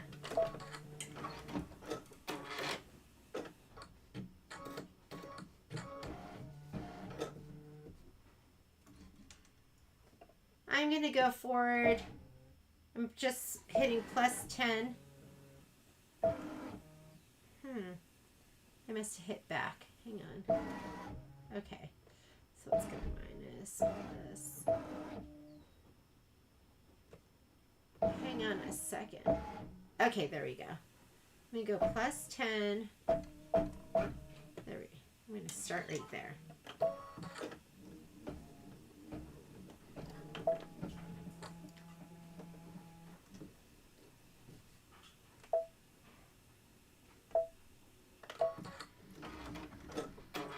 I'm having some technical difficulties because I'm getting some push on my foot.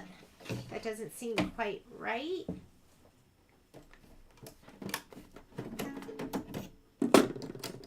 Let me do a little clean out really quickly.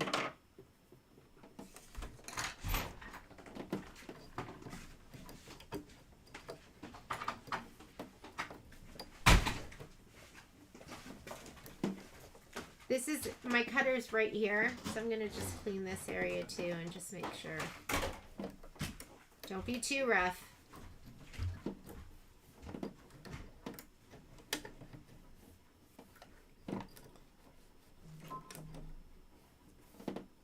I'll clean out in between my feed dogs.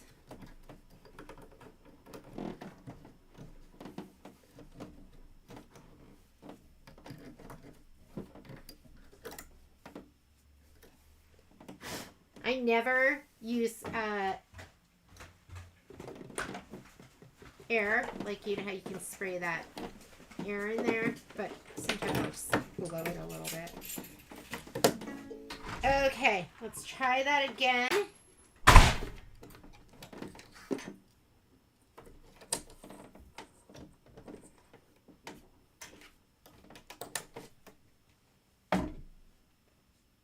we go. Fluff that fabric too.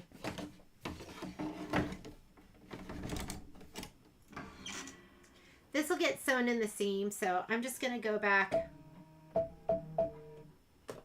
and I'm going to rethread my upper, make sure nothing was getting caught.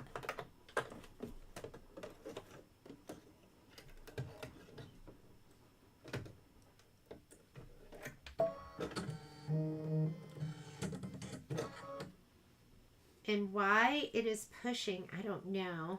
I'm going to do my foot up one click just to make sure.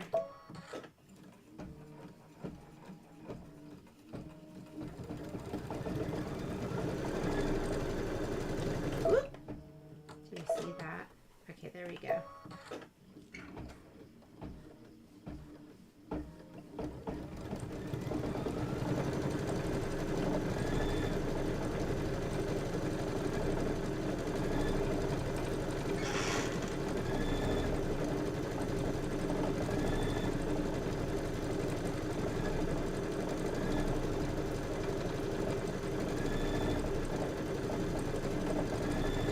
Okay, and I'm going to watch it here for when it goes back on again.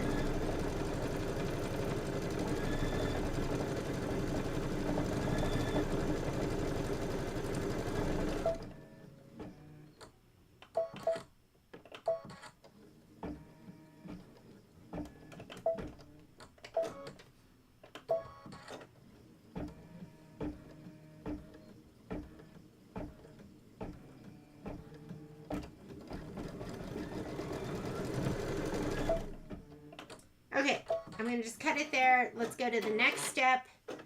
And just looking at my foot looks super low.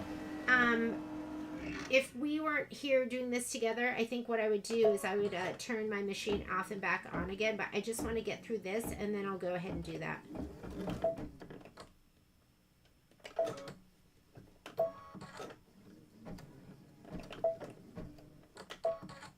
Okay, I'm going to turn my machine off and on again because my foot is so low and seems to be pushing stuff around for some reason. It'll resume. That's the good thing about it. It's going to ask me to remove my hoop. And I think I'd cut my thread, so I'm going to go ahead and take this off. And let's see if that resets it.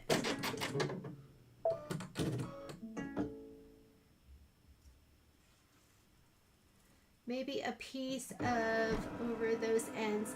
You know what? That is a great suggestion. But what's really weird is, I don't know if you could see, I was looking at my foot, and your embroidery foot should, it should skim your fabric and not push. And my foot was totally pushing. So let's go back and see if we can get back to here. Okay, that's so much better. I don't know if you can see that, but the foot's not pushing anymore. It's kind of hovering above. And I don't know what was up. That was the weirdest thing. I just want to make sure it climbs up and over this better. Okay, there we go. And I guess sometimes we just need a reset.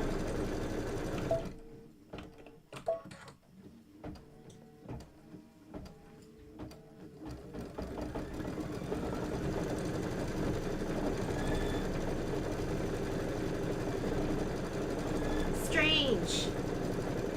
But we're back in business. The foot is skimming and it's not pushing. It was so low before.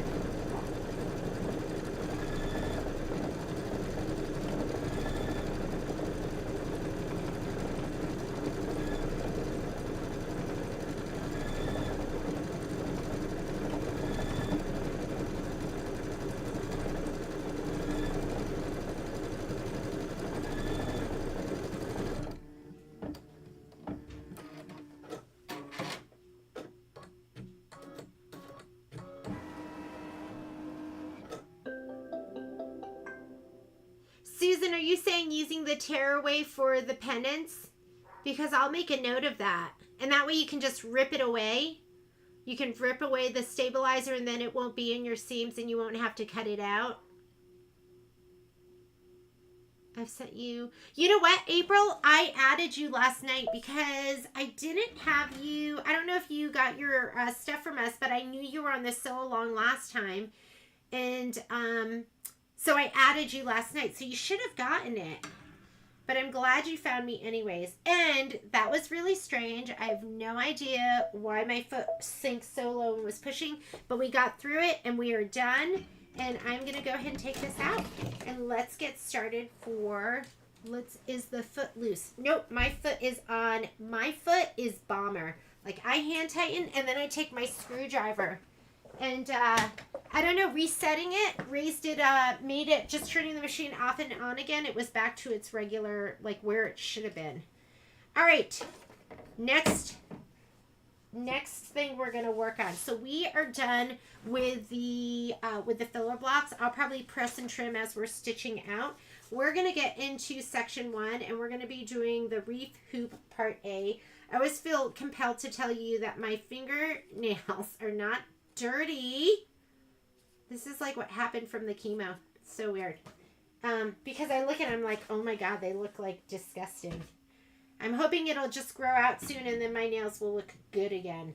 So we are going to be on page 35. And the reason we're doing this first is because we have to dissolve it. And then I thought it could dry, so when we get back to it again, we could use those pieces. So we're going to be doing those, I think it's the leaves. So let's go to page 35. Give a try now. Yeah, Susan, let me know if that works.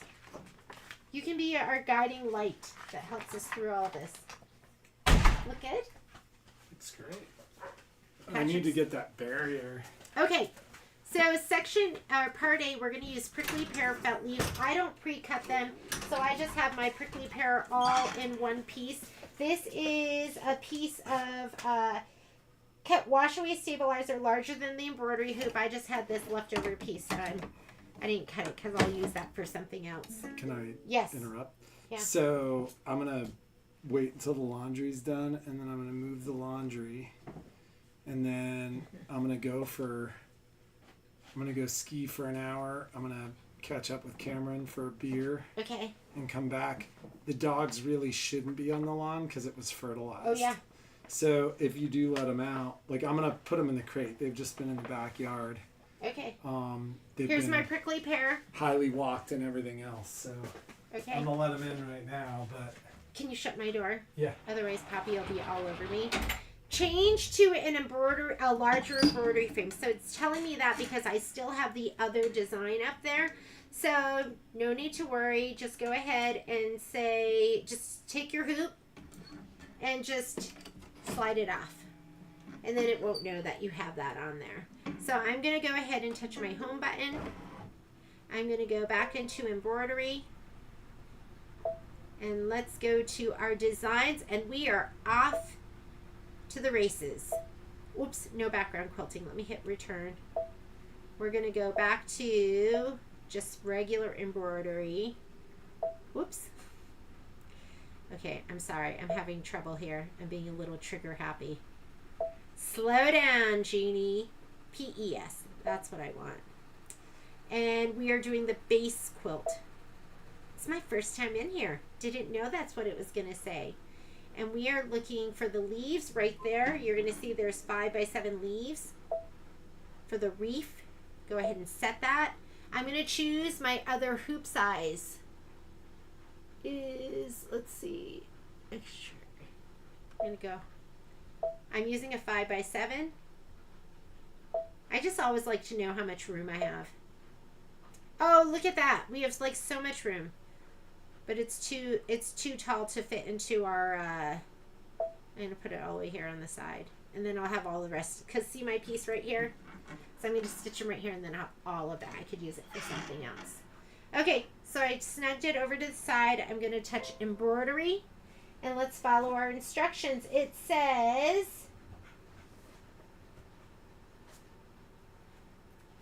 Load the reef hoop leaves embroidery file into the machine. Stitch the leaves placement line. Color doesn't make a difference. I have cashmere in there. It says attach the hoop. That's always a good idea. So this is the leaves placement line. And place the leaf felt. And then we're going to stitch the tack down.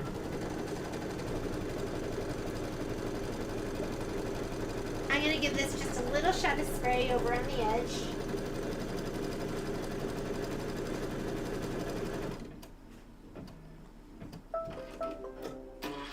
I probably have some of this in my scrap bin.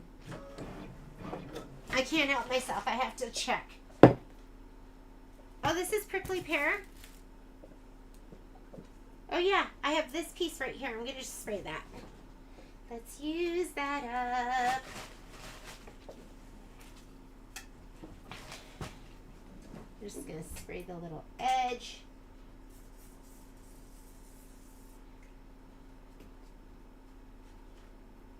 Lay it down right here.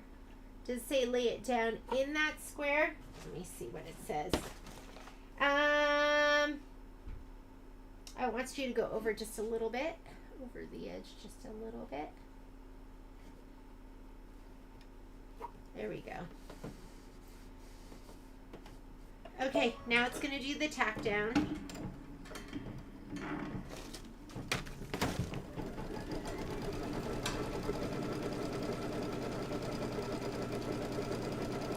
Color doesn't make a difference for the tack down, and it says do not trim the felt at this time, but it wants you to stitch the trimming lines and vein detail in mossy. I was like, I could not decide what color I was going to use. And then, like I said, then I was like, wait a minute. I bought all the colors. I had some of them, but I was like, I bought all the colors from the thread set. So if you ever want, you ever have, like, if you want pumpkins and potions and you want the just individual threads, you can always let me know. Because at this point I have so many colors, but I still don't have them all. Here's mossy. This like great dark green. I've just double checked both of my emails and only see the reminder from Friday. I definitely added you to the group and I sent out, I'll have to check April, but you're on that list. Maybe I realized after and I did it, but I'll make sure. I'll check again. But and it was a group email. It was like, did I send? There were 3 people. Maybe I sent it after. You know what I might have done, April? I might have just added you to the group after. I was like, who else did I not see? And but I'll make sure you're on there and you'll get the next email for sure.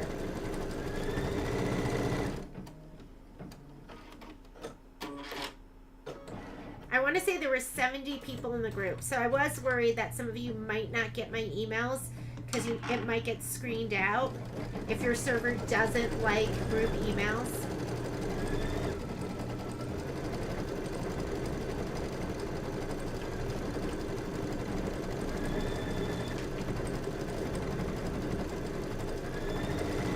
Once we do these leaves, you're going to remove the project from the hoop. You're going to trim the leaves exactly along the trimming lines.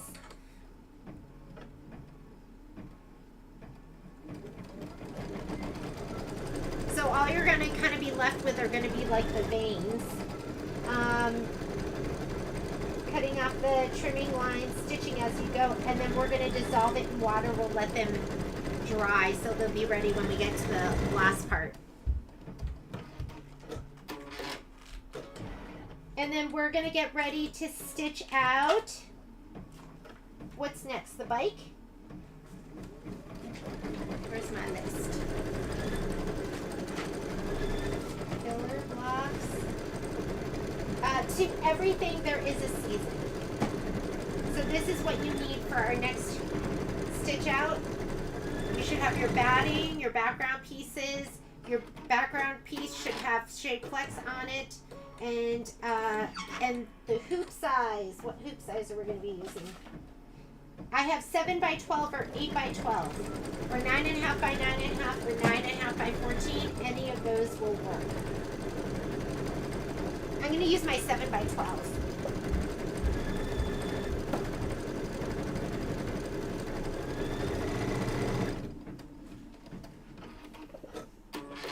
know I've been loving my 7x12 magnetic. Let me get that out. Okay, these are done. Once we start stitching the other ones, I'll take these to the bathroom and I'll trim these out here and then I'll go ahead and rinse those. All right, we are doing,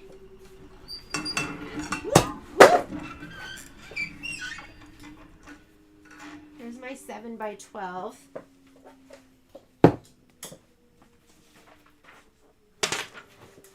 And I think this is cut for this. Is this cut for this? I think it was a little bit small, but it worked. I have one that's a little bit wider. Yeah, we could use this, but this worked. I'm just going to use it. And I have this, isn't this beautiful? This like mug. I get this at an arts and crafts fair when we went to, we were in Argentina. And down in Patagonia, they have this, is it Bolson, Patrick? El Bolson. And it was just like the cutest little hippie town. I felt like I was at a Grateful Dead show. And that's how the whole town was. Okay. Whoop.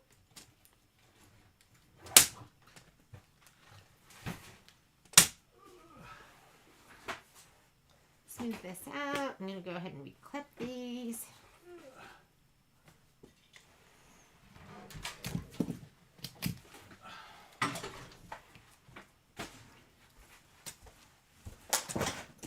Take your car. You're not going anywhere, right? I'm not going anywhere. I will be right here.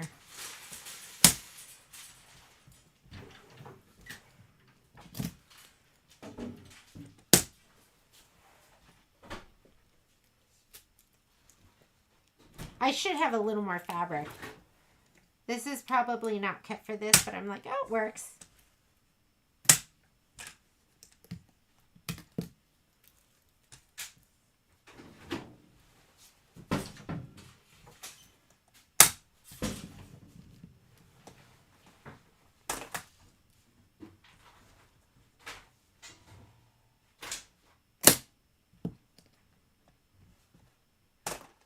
You know what?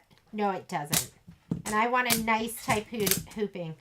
Okay, here's your lesson in don't skimp.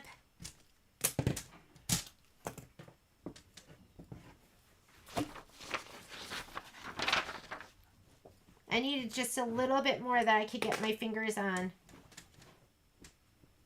Here we go.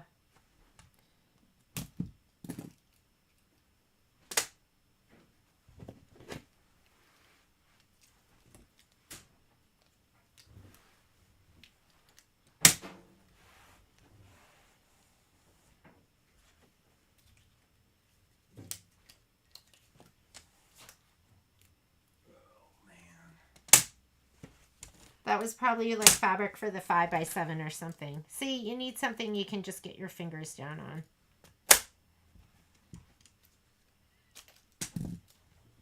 And I have so many magnets because I have the 5x7 too.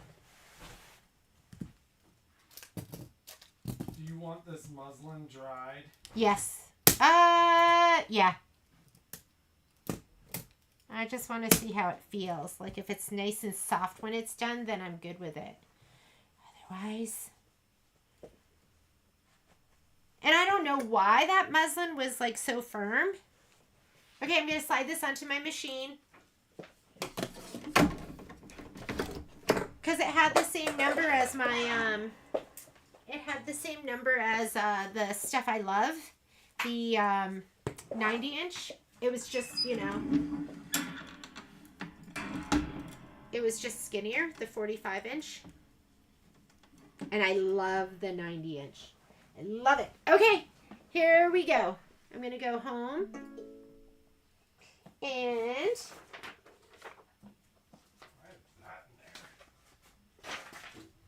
let me grab my sheet.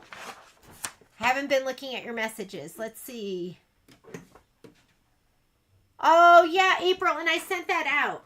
So I'll send it to you. Send me a note just to remind me, and I'll send you the spreadsheet. Okay, we're going embroidery. Whoops. How'd I get into IQ? The key, no panic. Well, I'm not panicking. I'm just saying, that was key. Floral 8. And here we're going to go 6 by 8. That's the size we want. Here's 6 by 8. Go ahead and set it. We're going to add to that. So the design we're going to add is going to be to everything there is a season. To everything there is a season. And here's PES. That's what I called just my regular designs. To everything. Is that it? Let's look at the book. This is on page 22.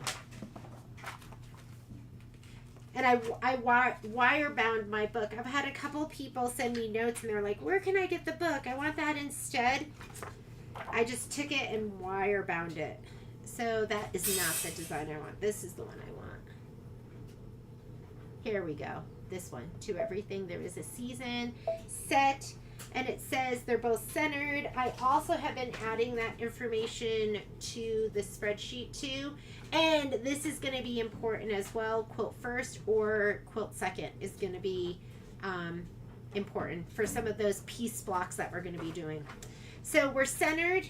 I'm going to choose my hoop size. I'm using a 7 by 12. And I'm not going to move it on this page. I'm going to touch embroidery. And this page, it combines it on your layout page. So now I'm going to go layout, move, and I'm going to scoot it up. And now both designs will move together. Okay, we are ready to go. First thing it wants us to do is we are going to do, and it'll tell you here, after quilting, go to the embroidery instructions. So I look at that. So we are going to go ahead, and this is the placement stitch for your batting. And I want you to go ahead and grab your batting and your background fabric, and you're going to spray the back of both of those. If you're spraying.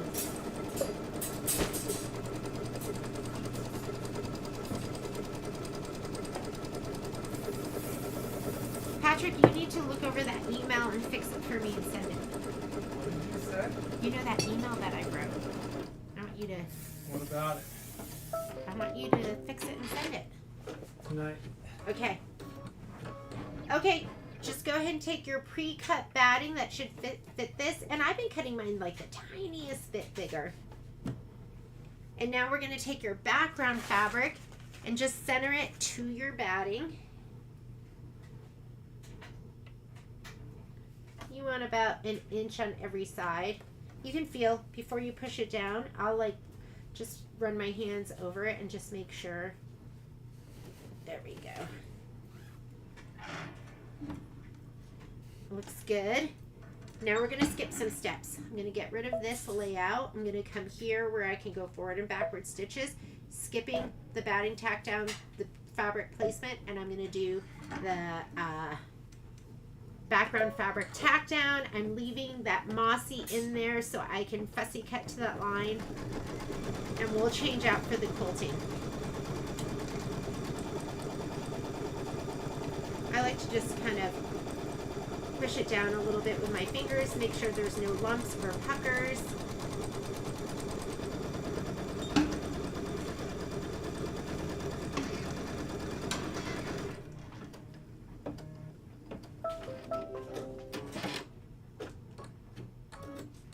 Alright, load the embroidery file. We already did that. Stitch the flower placement line.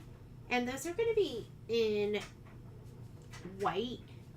And that's my next color. I'm going to take out the mossy. It says color does not make a difference, but when it's a super light piece of fabric and a really dark thread, I just don't want there to be any shadowing. So I'm going to put the white in right now. And white lives on my machine, so let me go ahead and grab it from there. I have a big king cone of white glide, and it just lives there. Oh shoot! Guess what I forgot? I forgot the quilting How do I know? Because I just looked at my screen for where it shows me what's going to come next. And it is showing me the quilting stitch. And I'm going to use linen. Here's my linen right here. Sorry. Hopefully you didn't start stitching.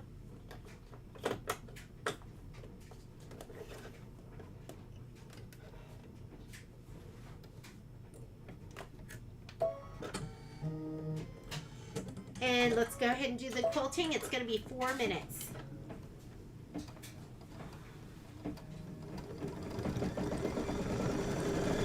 This hoop is the magnetic 7x12 hoop.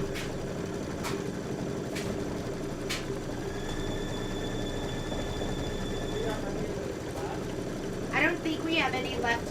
We did this at an amazing sale price. However, we'll do that sale again probably around back to business, which I think is August. They usually give us a discount on accessories, and we can order you this gorgeous hoop then if you want.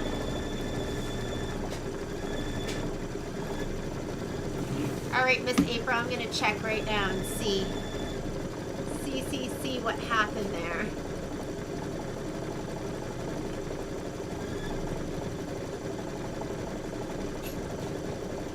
And if there's anyone else that wants me to add you to my group, this for quilting through the seasons, I will send you updated spreadsheet and information about sew-alongs, when we're going to do them. A lot of it's sent last minute because I'm so busy. So you're in the group, Miss April. Let me see what happened. So you'll definitely get the next email. And let me see. Maybe. Are you talking about the sew-alongs? Yeah, April didn't get my email. So I'm So checking. they go out the Friday. I don't think I'd send anything to. Christine does it because it's in the live stream. Yeah, but she didn't have my spreadsheet or anything. Oh, gotcha. I sent it out like yesterday. That's an email BCC with attachment. Like that's like. I did BCC Patrick. Well, that's what I'm saying. Like, it's one of the ones that gets screened out by all. BCCs do? BCCs with attachments. Oh.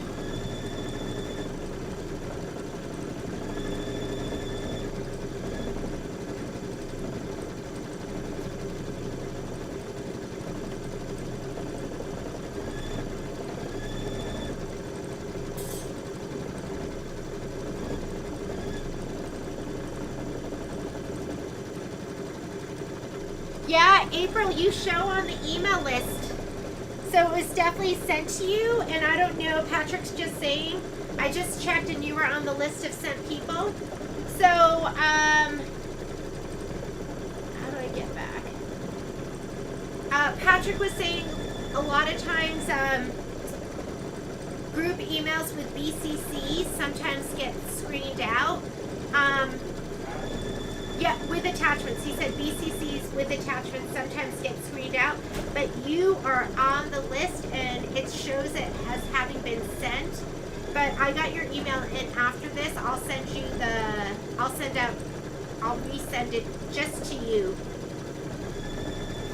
with the attachment. Oh, Wanda wants to be added. Okay, hang on, Wanda. Let me add you. And if you're not getting it, I did post it. I posted the spreadsheet to Facebook too, and it's in our A1 Sew Along group. Wanda. Could you be Betty and Wanda?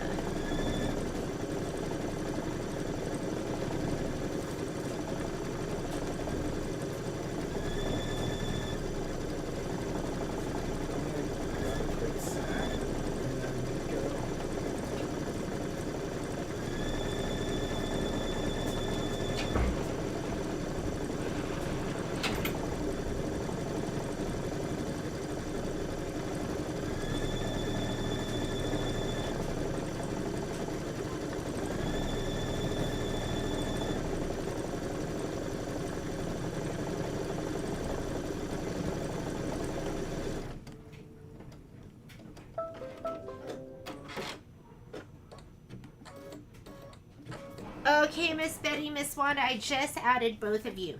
All right, now we're ready to do the placement for the flowers. And I have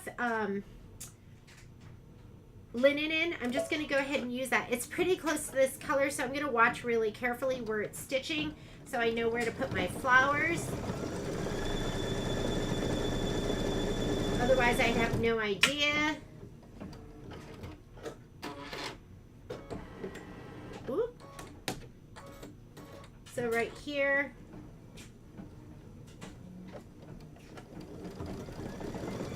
And right here. That is hard to see.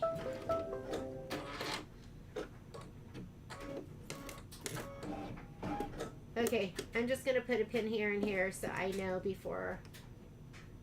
And let me get my fabric. Hang on. I'm trying to get you guys back up again. Here we go.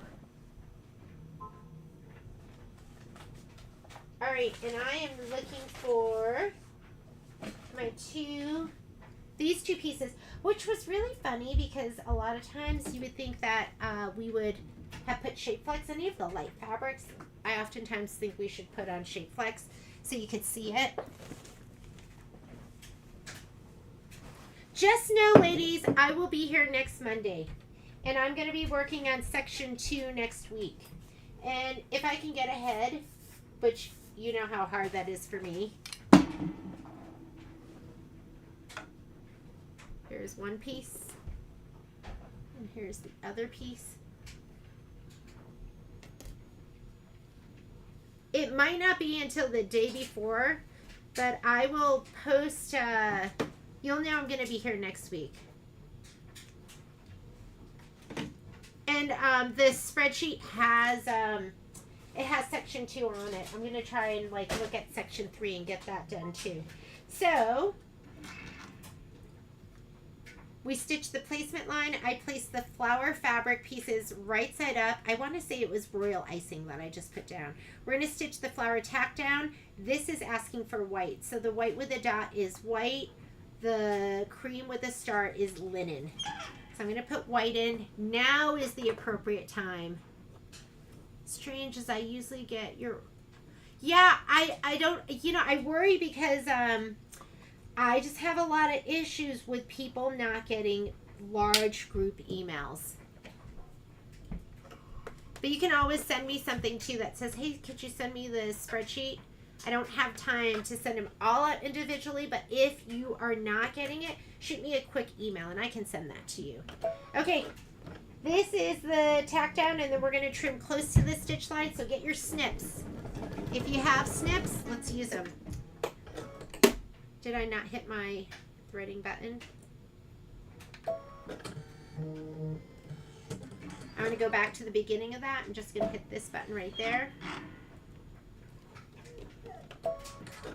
Uh-oh. I've got whiny dogs at the door. Yeah, April, either check Facebook or just shoot me an email.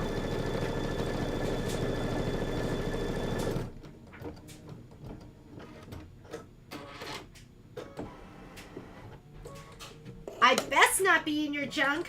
Linda says check your junk. Maybe I'm there.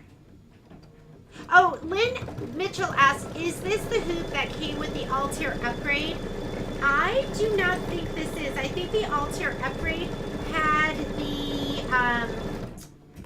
I'm pretty sure it was the 7x14 magnetic, which is much beefier. Okay, this is one of those times where I go, I wish I had cut these on my Scan and Cut because they're like these little irregular shapes. So I am going to cut for the next one this week because I'm all, like, part of it is I didn't have everything grouped and ready to go. But I'm going to talk to Michelle and I'm going to cut out my pieces. What I really wanted to do, because somebody told me, I don't know who it was, that they cut their, as they go. They have their Scan and Cut. It sits right next to them.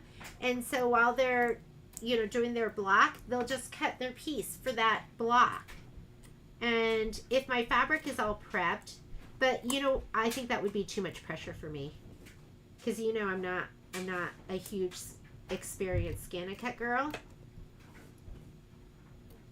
But I think I'm going to this week I'll sit down with Michelle and we'll cut the pieces for, I'll do it with her for section 2, and that way when I have to do the section 3, I'm going to try that on my own. Baby steps. Baby steps. Oh, I was in your junk folder. Got it in the 21st. So put me, will I not go in your junk if you put me as like a safe sender? Or maybe I just go into your junk because I am sending a group email. Okay, stitch the flower tack down line. Trim the flowers close to the stitch line. We are in step number 3. Stitch the flower decorative outline. So leave your white in and just go ahead and stitch.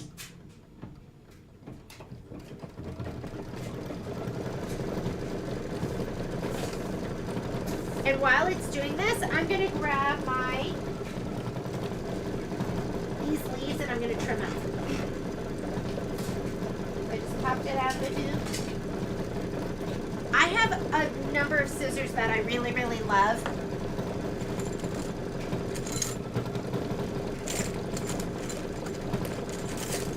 Where's my fingers that I love? Huh. Alright, so these are my perfect scissors. This is my favorite size. It's the medium. It's the turquoise handled ones. And I love these two. These are the Kai. I think they're 4.5 inch, or they could be 5 inch. And then I also have Gingers that I absolutely love too, but I don't even know where those are right now. So I'm going to go ahead. Let's start with these. And you are going to cut these out directly on the stitch line.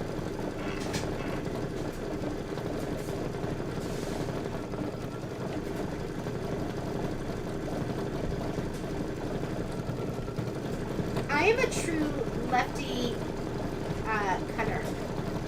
So if I am going to be true to what hand I cut with, it's going to be my left hand, although I am a righty. And I do everything else with my right hand. I think because I am a righty, I think that that's why I am decent at cutting with my right hand.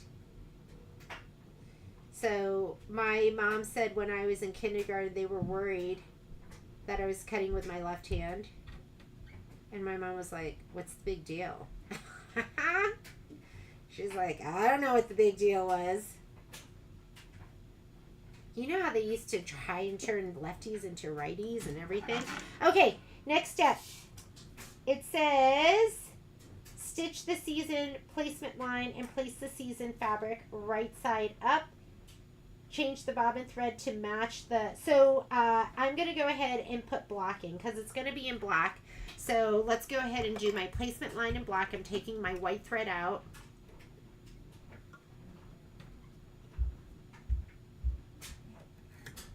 I'm going to probably change my needle too because I'm getting a little shredding. And why don't I just go ahead and put my black bobbin in right now?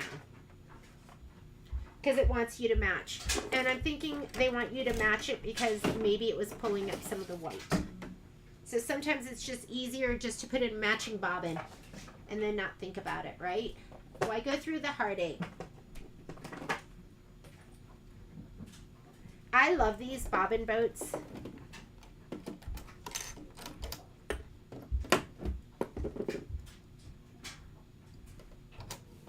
And it didn't ask for this until the next step, but since I'm changing everything out anyways, I'm just going to change that too. I'm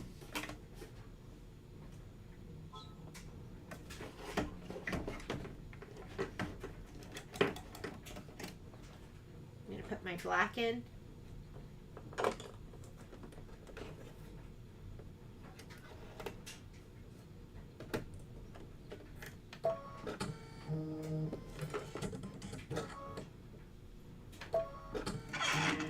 Okay, here's my placement stitch first.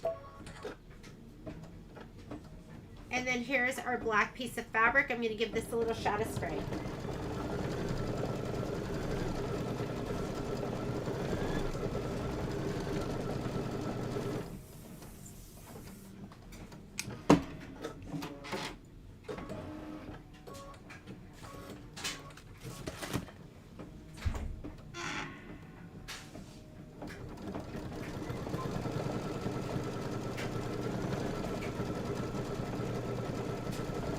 yay, Leslie. At least you're ready. You can just pretend we're stitching together if you watch the replay and stitch with me. And I'm happy to know that you're ready to go, though. I think that's one of those things that holds me back. And that's one of those things that motivates me when I'm ready to go and it's easy. So it's just a lot of upfront work. But then it's so nice just to grab your folders and stitch. And I just checked my stuff over and over. I was like, why do I not have this piece? Some of the pieces I wasn't sure what was what, like the back pieces. So it took me a while to put it all together. I'm going to drop the mail on the way. And then I'm going to ski for an hour, drop off Mike's jeans, and have a beer with Cameron. All right. Dogs are in the crate. They're situated. They should be tired. All right, Momo love you. just put himself in there. When will I see you? Oh,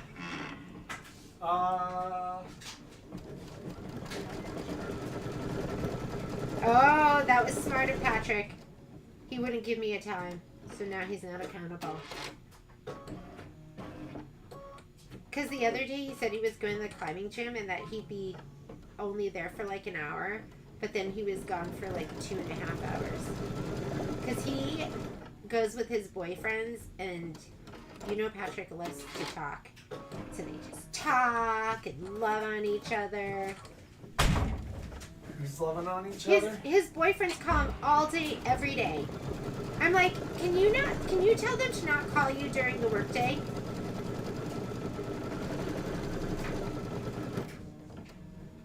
All day, every day. They just want to talk.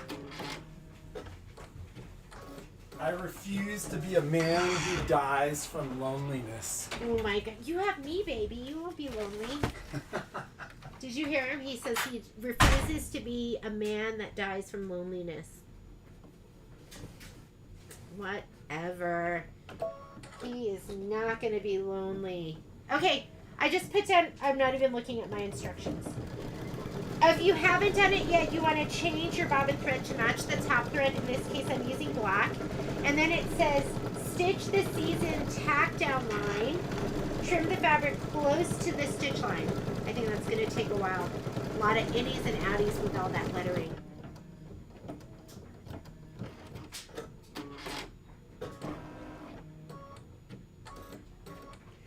Oh my goodness, Donna. I don't know if I'd ever be motivated to mow the lawn.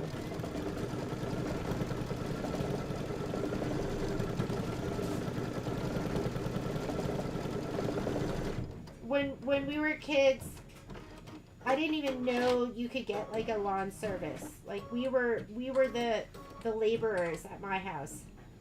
So like fall time we all raked. Wintertime we all shoveled. Guests were coming, we all cleaned.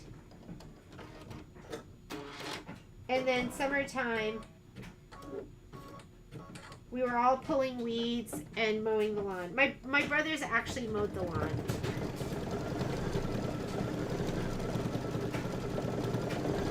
I think I did it once on the riding lawnmower. That was kind of fun.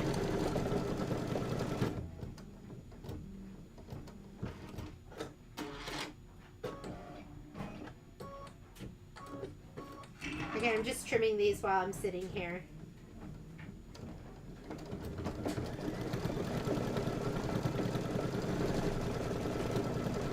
And then I'm going to take them to the bathroom and I'll rinse the rest of the stabilizer and then I'll pat them dry. And it's so beautiful here today. I'll go put them in the sun. It's not windy, so I don't think they'll blow away.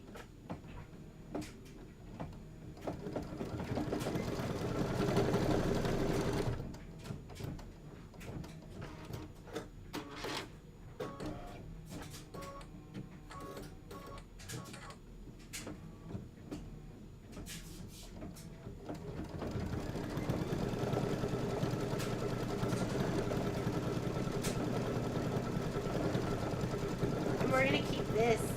This hair is good stuff.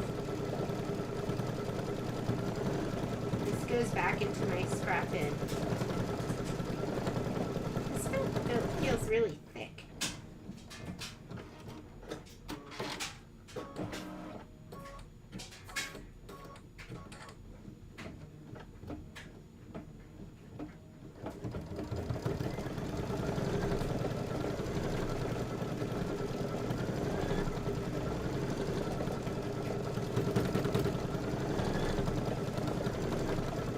This will go back into my, I have like a tub of stabilizer that was cut and not used. Some of it's from like events, some of it's from who knows.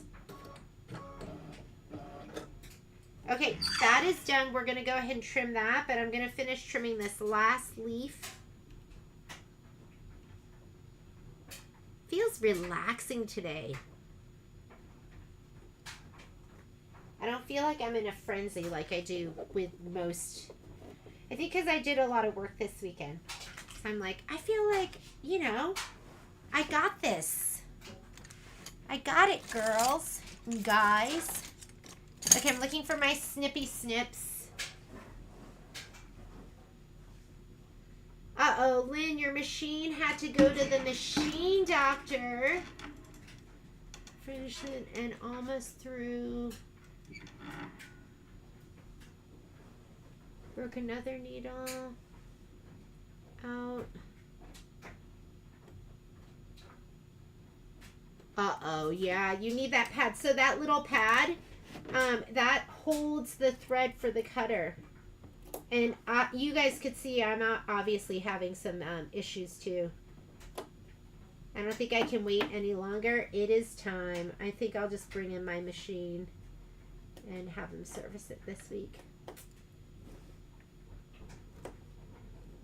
Okay, get in your happy place and just start trimming.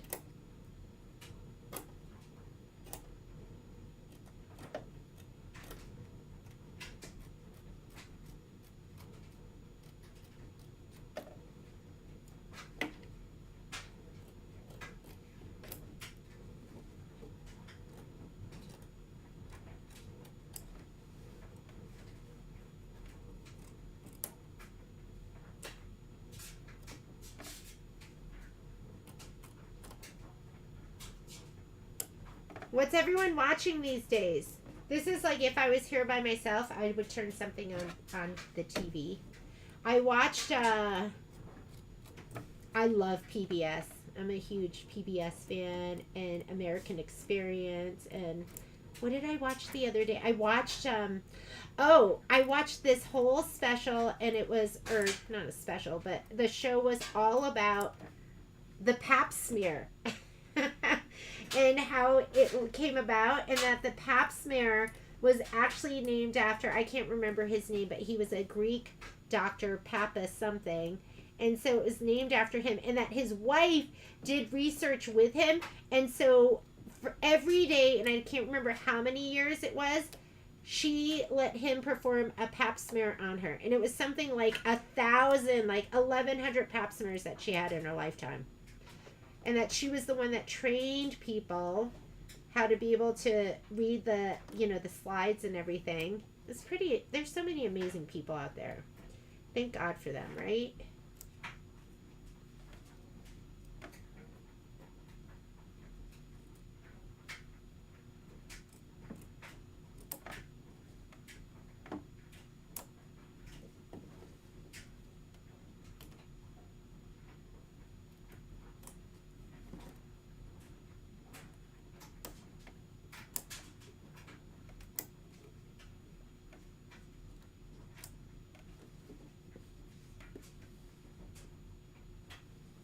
Your magnetic hoop is 7x14. Are you talking about like the 7x14 one is the one that has the big beefy magnets?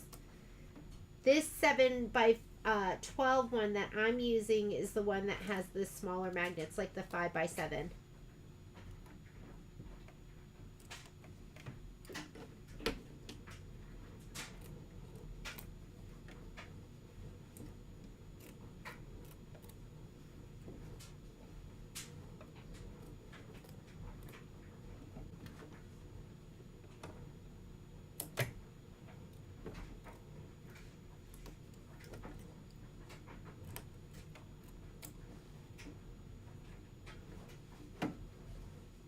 this wasn't so bad. I thought this was going to be horrible. I'm almost halfway done going one direction. Now I have to go back the other direction.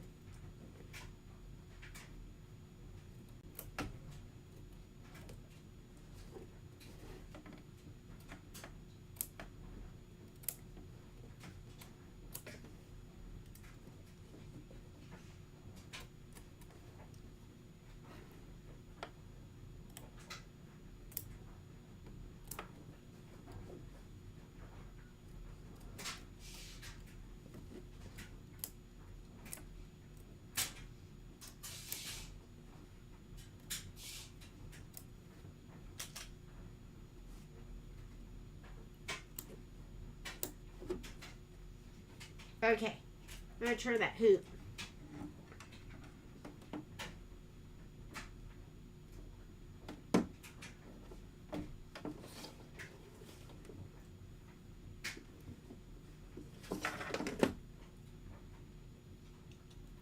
Oh my goodness, I'm realizing right now my glasses are dirty. And my glasses cleaner just left. What am I to do? I'm just going to keep going.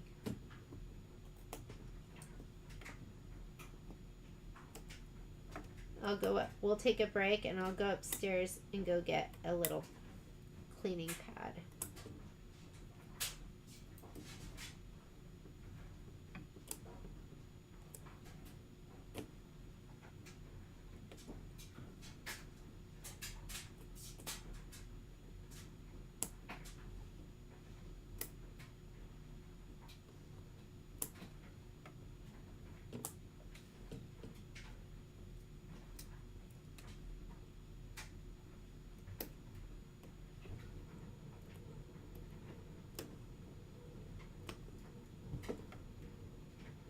I think we're going to have to clean this up a little bit too.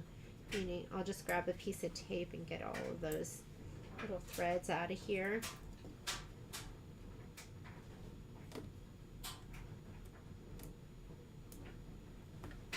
And I love the snips because you just pinch them together.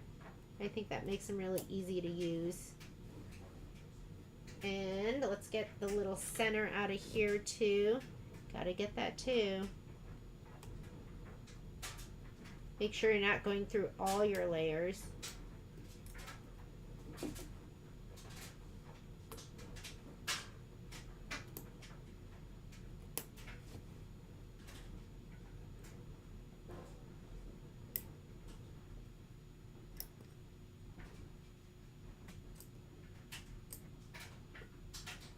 Can I get this all the way up? Is that everything? I think we got it. Not bad.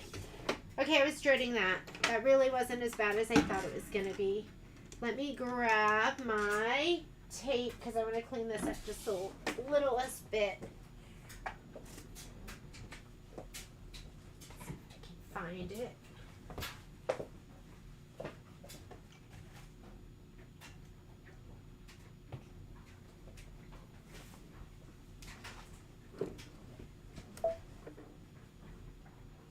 The Baby Lock 4-thread enlightened serger and have just inherited the... Ooh, you inherited that? That's a great thing to inherit, Miss Betty. What do you suggest for me to do? Oh, so if you want, I am like, you know, we're doing some user classes. I want to get my gals through that have just gotten their machines. But I'm going to set up another round of Serger 1 and Serger 2 classes. So Serger 1... What I teach you in the Serger 1 class is we do a 4-thread overlock. Then I teach you how to gather on your serger. Then we do a 3-thread, and then I show you how to do a rolled edge, and then I show you how to do a lettuce rolled edge. We do a we'll do a flat lock. And we'll do a blanket stitch, and depending on your machine, we'll do the wave stitch, which you'll be able to do on your machine. So, and then there's a Serger 2 class where we'll do cover stitch, cover hems, chain stitch, or we'll do the chain stitch, we'll do a 5-thread safety, and is that all we do? I'll show you how to quilt with your machine too. So I would say give me a little time so I can get everyone set up, and then we'll set up. It'll probably be sometime in May. I'll do Serger 1 and Serger 2 for your machines. Okay, so that is trimmed. Trim the fabric close to the stitch lines. Then it says stitch this using decorative outline, so I'm just going to go ahead and hit start. Wait, I don't see any black thread in there. What happened? Did I take it out? Okay, let me put this back in. I think I was on autopilot. It's going to want to do the decorative outline in black. You have a black bobbin in there.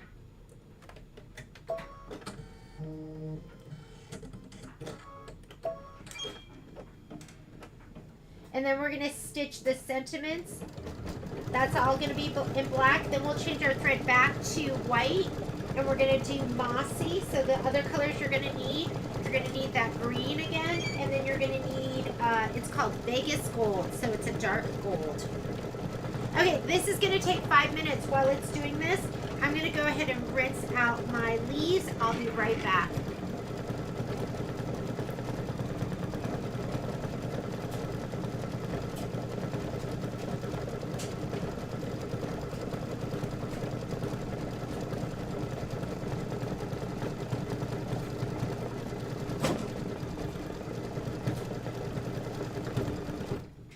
I'm gonna go rinse. I'll be right back.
Miss April, we'll see you later.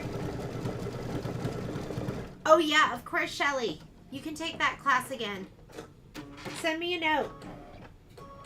Send me a note. Okay, I'm just drying my petals off, or my leaves. I just rinsed them, and now I'm just patting them dry with a paper towel. And those will be dry enough for me to put on. Aren't they cute? They're super cute. And they feel pretty dry.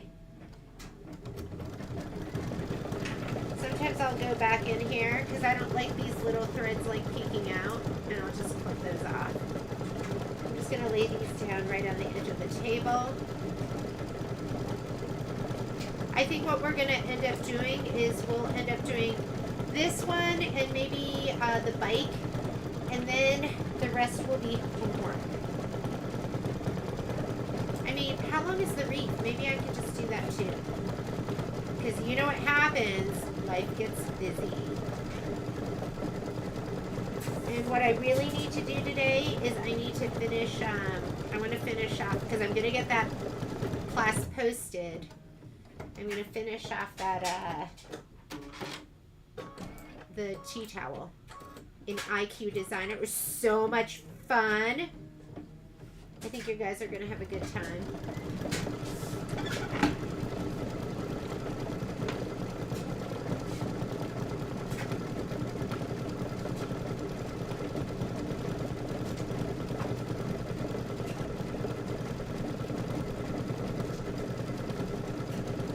Tidy up.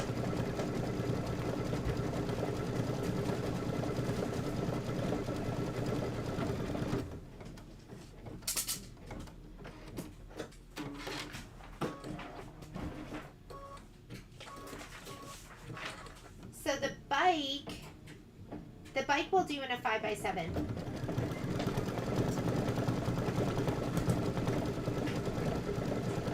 So I think while it's stitching that out, I can go ahead and hoop. We do all sorts of things, like let's multitask in every way possible.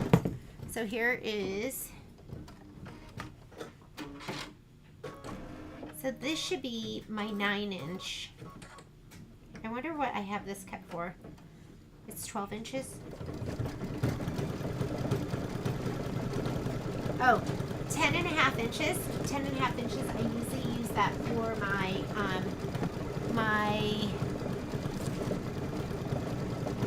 my hoops that are my 6x10 is what I'll use that for. Okay, we're gonna use it for this. I guess I am striking out with my muslin. I think I need to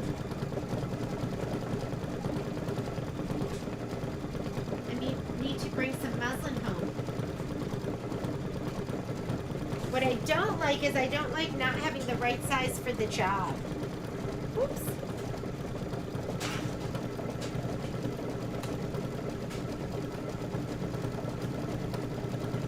Okay, we'll just use this.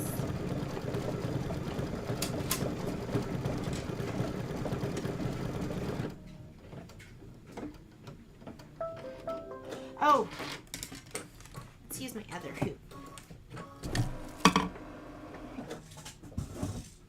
All right. We are done with that decorative stitch. Now it wants you to stitch the sentiment, accent, and border fill, and it's still in black. So you're just going to go ahead and hit start. And you can see right here that it's doing that outline and everything else it's going to be doing. This is step number 7. And then we'll be putting the green in. Okay, I think that's it. I've been using this hoop nonstop. And this works for this hoop perfectly. So one big magnet on the top.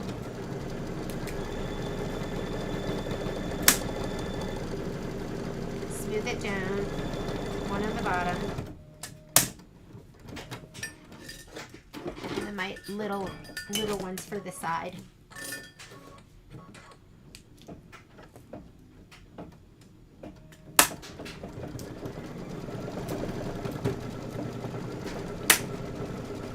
I don't know why I'm so obsessed with these hoops. I just love them.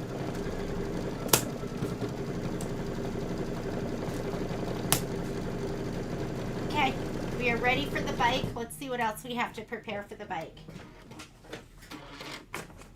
Looks like the bike has this background fabric and then those two for the basket. Oh, look at this. These are the Velcro pieces. And I think this goes to the wreath. I had taped it to this because I didn't want to lose it. There it is, floating freely. I'm going to put this away.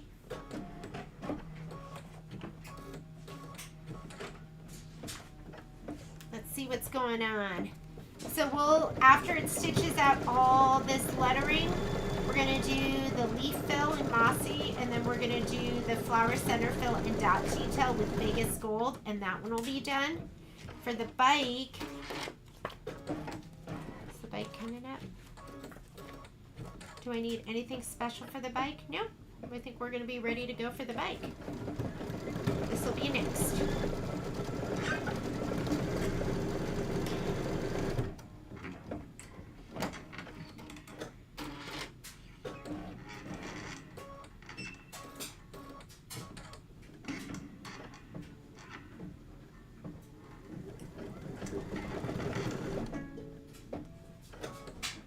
like we unthreaded. Go ahead and rethread the upper.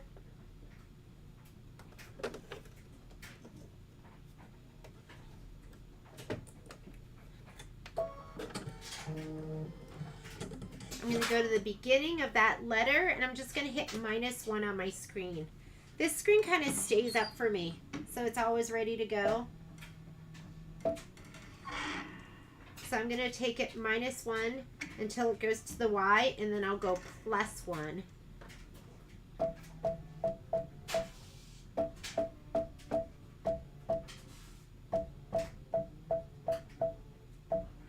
That's not my Y, is it? There.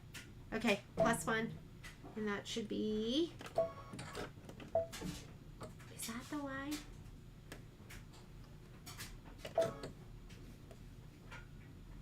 Every... Is that the T? I think that's the T. There we go. Yeah, that was the T.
Hey, Leslie, send me a note and I'll make sure, although I'm pretty sure I added you to the, I created a group for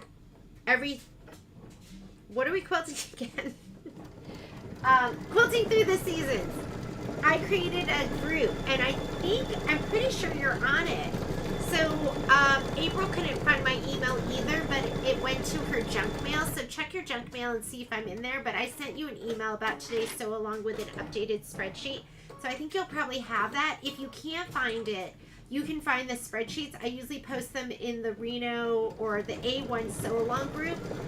And all the spreadsheets that I've ever done are there, except somebody did bring to my attention that I forgot to post June's mini quilt, so I'll add that too. And then if you can't find that for some reason, shoot me an email and I'll just email it to you. Verdict on using tearaway instead of no-show.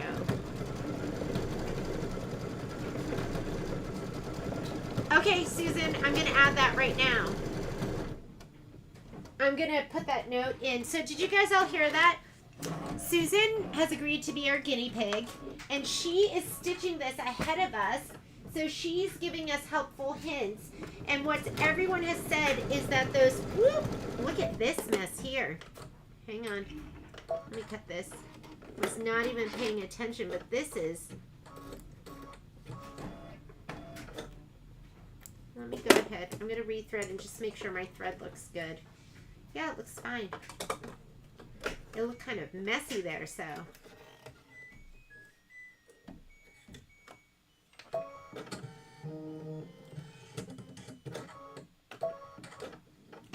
Let's make sure that stitches out okay. So pennants, and those are going to be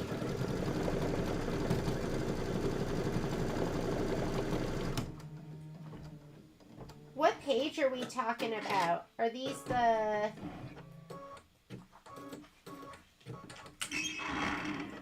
these?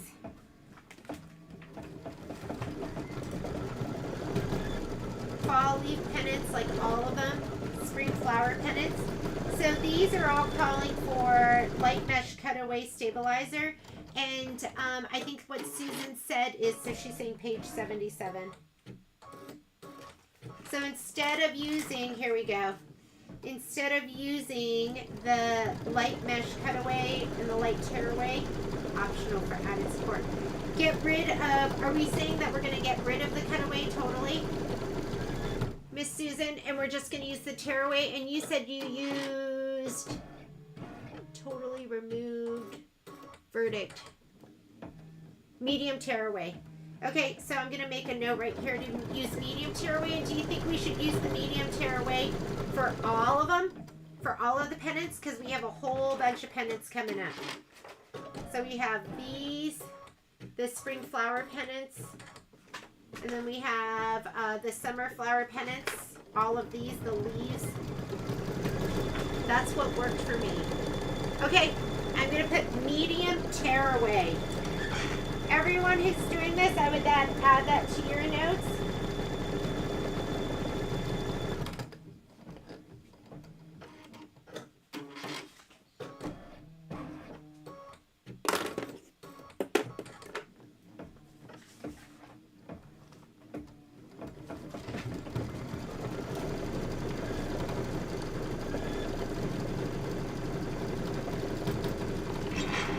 And then we're not going to use the mesh cutaway. So we're going to use medium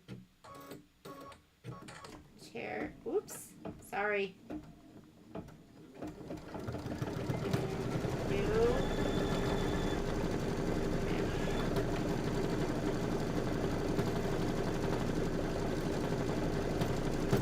Okay, there's our special note. Don't forget. Thank you, Miss Susan.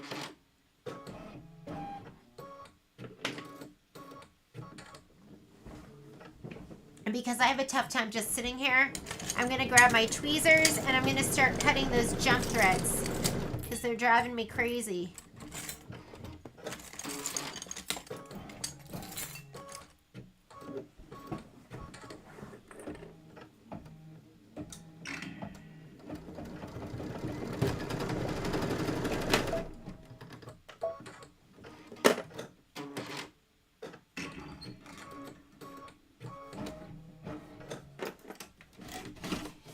And I've got a big bald mess here. I'm not sure why, but I'm just going to cut it right now. Let's look at that stitching and make sure it looks okay. Bobbin looks good.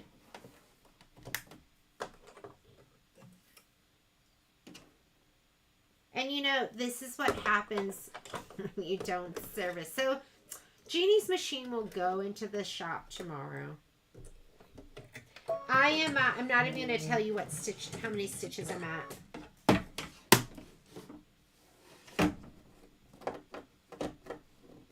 And this, and I'll go back. I'll look at this, and if it doesn't look good, I'll come back to it.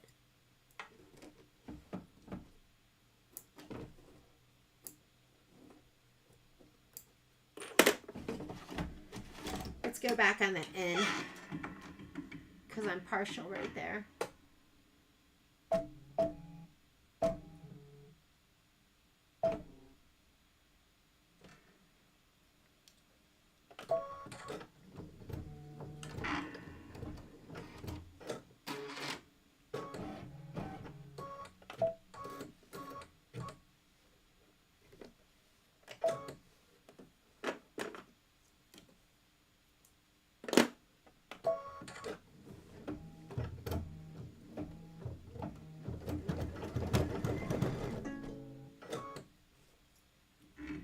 So I'm going to take out this needle, and where's my hoop tightener that I use for everything? Let's put a new needle in.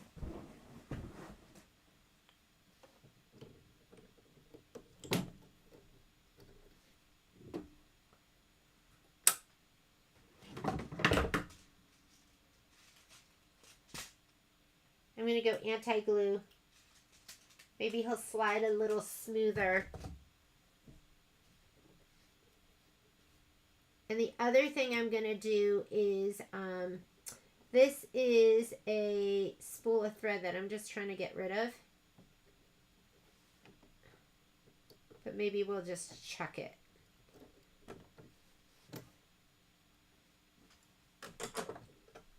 I'm going to put in my glide. And sometimes it's just thread.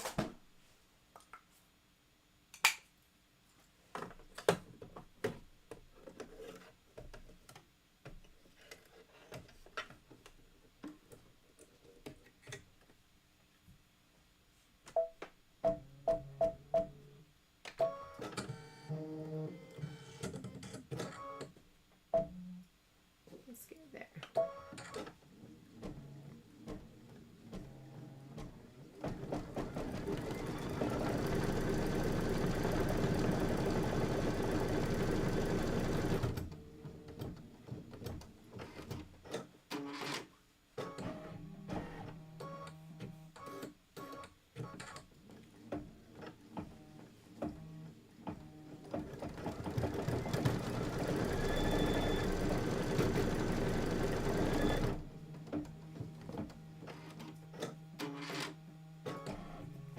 So I don't know if it was the needle or if it was the thread. But that thread was giving me some grief. I'm just going to toss it. It was like an old spool anyways. And then maybe I don't need service. I'm just kidding.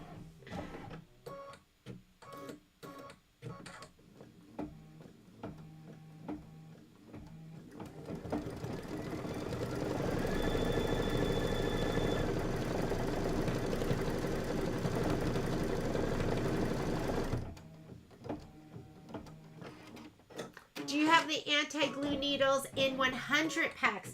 I do not have them in 100 packs, and I'm going to have to check to see if I can get them that way. I've never seen them that way, but it would make sense, right?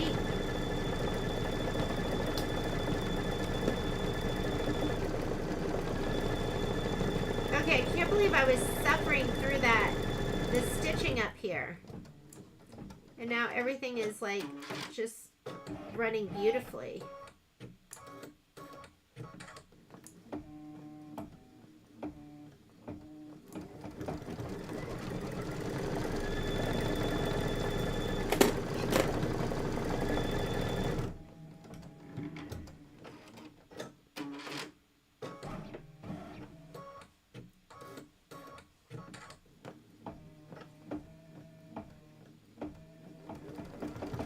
Miss Lynn, I don't know. I don't think I have that 7x12 on the website, but shoot me a note and I'll see if we have maybe one more at the store with that special pricing. If not, it'd be worth it for you to wait for us to do that, to do the next accessory sale, because I think well, I can't remember. I can't remember the pricing, but I want to say it was at least $200 or $300 off. Just send me a note and I'll put you in the spreadsheet, and the next time we have them in, I'll get you one at that special price.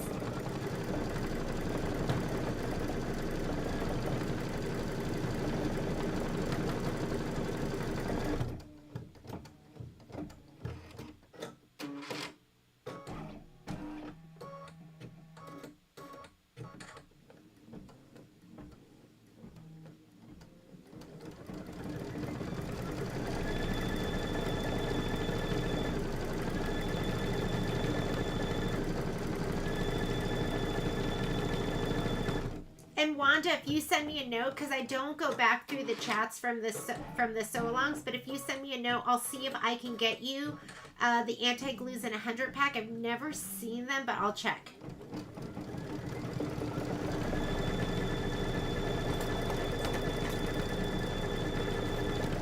Yeah, why was I suffering through that? Whoop.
This is 16 minutes of stitching. I want to say I'm probably, maybe not even halfway in. So we've got quite a bit of stitching left.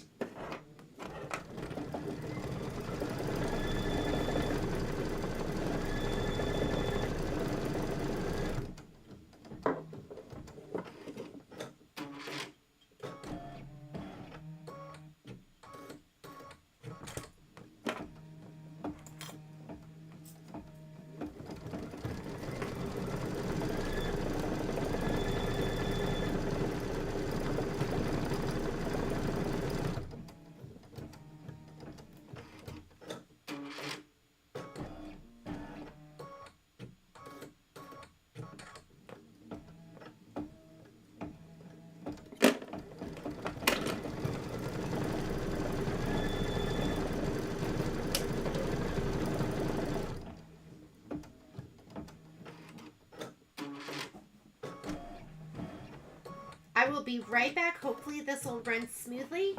I'm going to run to the ladies' room.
because it says the 4 square is in section 2 and 3, right?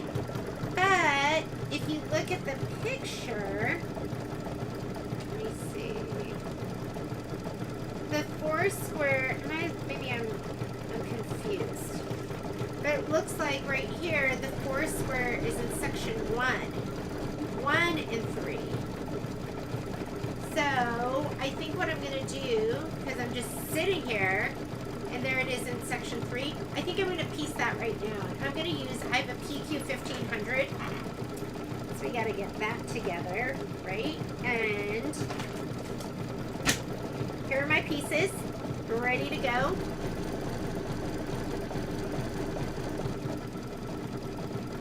I don't think you're going to be able to see this. Let me see.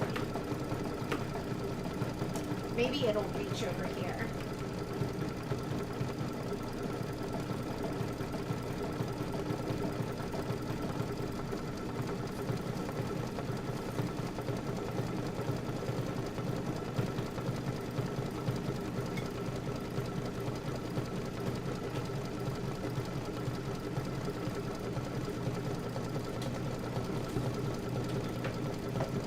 Where's my knee lifter?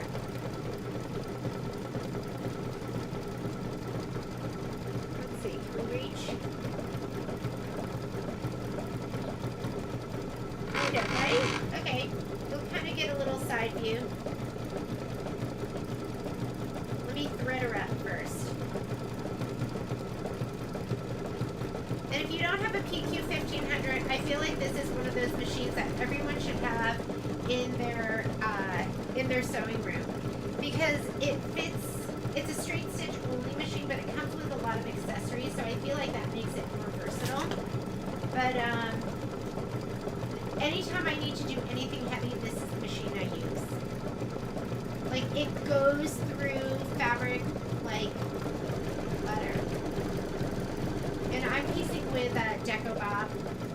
I know you don't have a great view, but I think I have my camera arm extended as far as I can kind of go.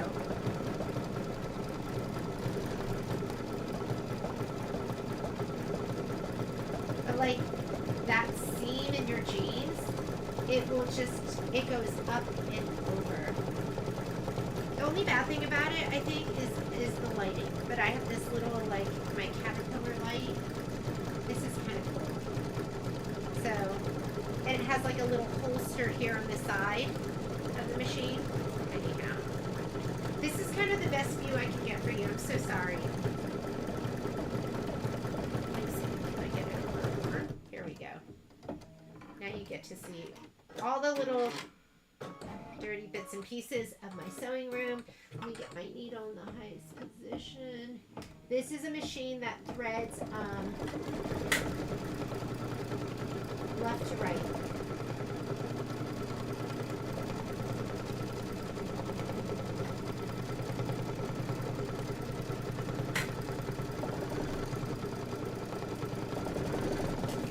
All right.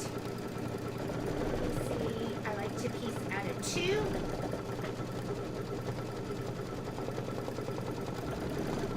There's my foot controller. Put that out here.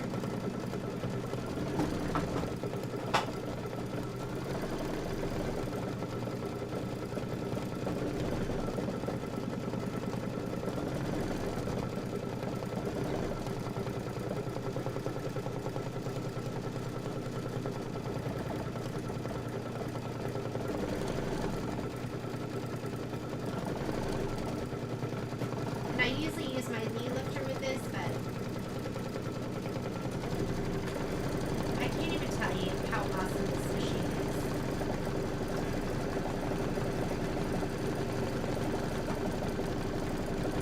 I'm going to get the knit set. I'm just going to chain piece, and then I'll cut them all apart and press.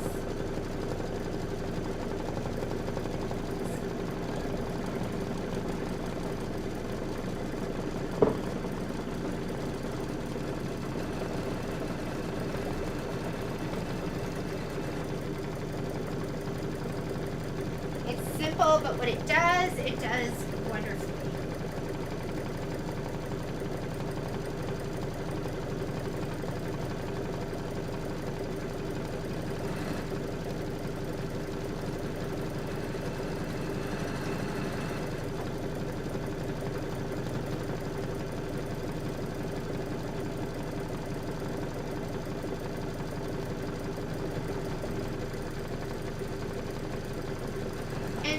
call this machine semi-industrial. So I just don't have the room. Someday an industrial's on my list. It does have a cut button, so I mean there's not a ton of bells and whistles, but everything, the important stuff it has, and like I said, I do have a knee lifter for it. I think maybe I'm not using it because it's set up over here. I'm not sure. Okay, let's come on back over. Here's this is stitching out. While that's stitching out, I'm gonna come over. I've added this, I think you guys, I've told you that I added an ottoman. So like this is like, I don't have a chair anymore. This is my ottoman, and that's what I sit on because Poppy is so insistent on sitting with me, and I just couldn't, it was too much. Like I had a little stool that I was sitting on, and that was not enough. And now I have, so she'll sit on that ottoman with me when I'm sewing. Okay, so we're gonna press these out, and then we'll stitch some more.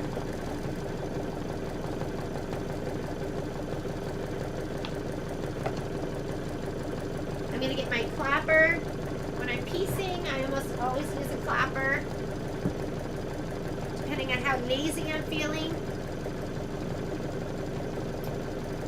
So I'm gonna press these to settle the seam, and then we'll go ahead and let's see, it wants you to sew piece 1 to 2, press the seam. It doesn't say what direction, but I'm just gonna press in the dark. Yeah, and press in the direction of the dark.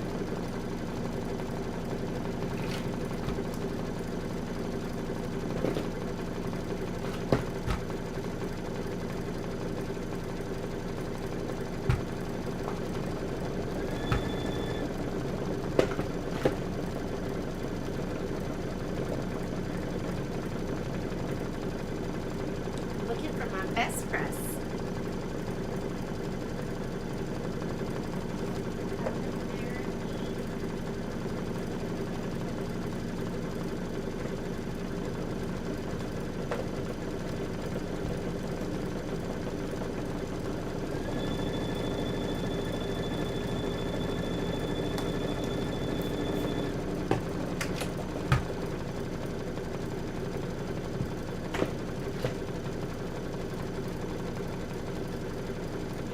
Light down, light side down, press the direction of the dark. I'll usually give it like a little finger press.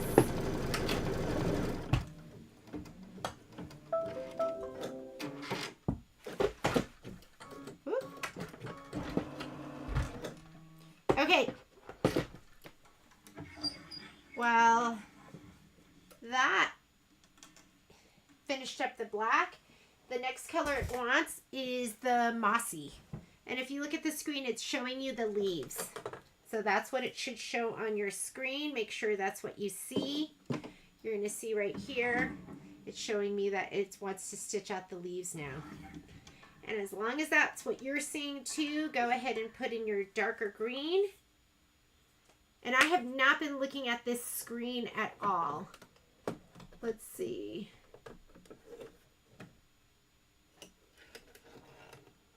Do you get tired out?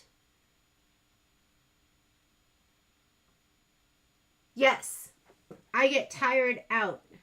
And I sit on the couch and I'm like, what's wrong with me? Why can't I stay motivated all the time? Yeah. And then I go, I'm going to go eat potato chips. Yes, I get tired out. I do have a decent amount of energy. And you know what it is? I will work hard for you. And I'll do things for others, like I will walk because the dogs need it.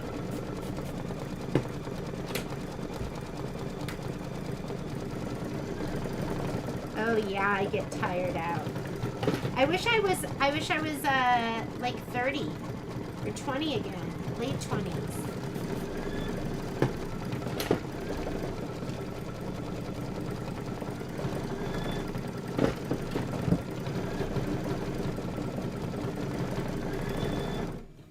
Okay, now it wants you to, I think we're going this direction and we're going this direction. So your seams should be going the opposite direction, which is perfect. And this is on the bottom. So we're going to do this. The seams are going opposite direction. And sometimes with stuff like this, I'll clip it. I don't pin. Oh, actually, you know what? Every once in a while, I'll use pins in a situation like this.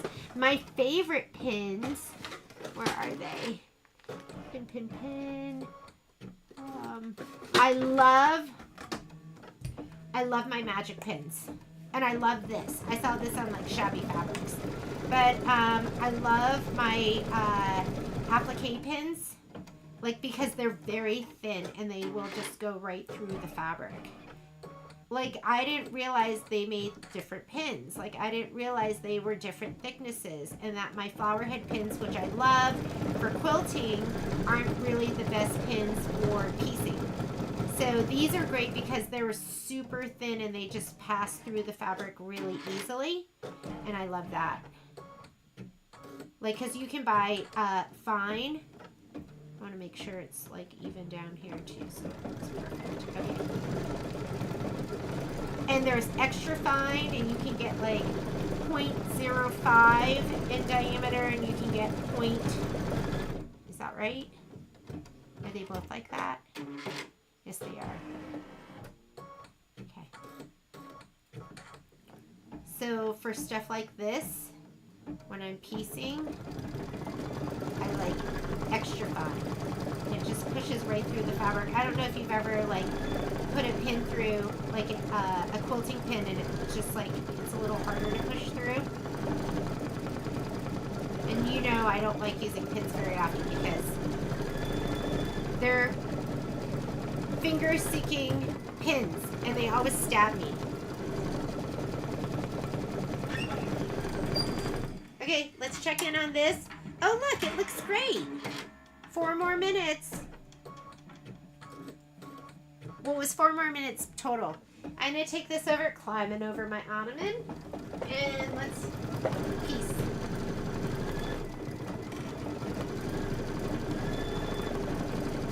Not the best angle, I know, I'm sorry. Let's go ahead and piece through. And then we'll press these. And they'll probably be trimmed down. Where's my thread? Oh, you can see it.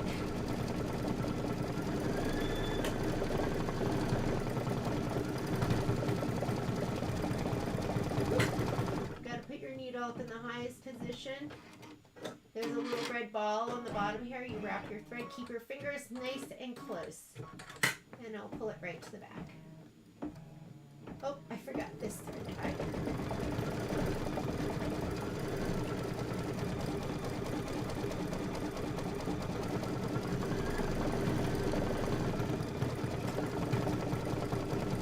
I'm a big fan of the knee lifter for this machine.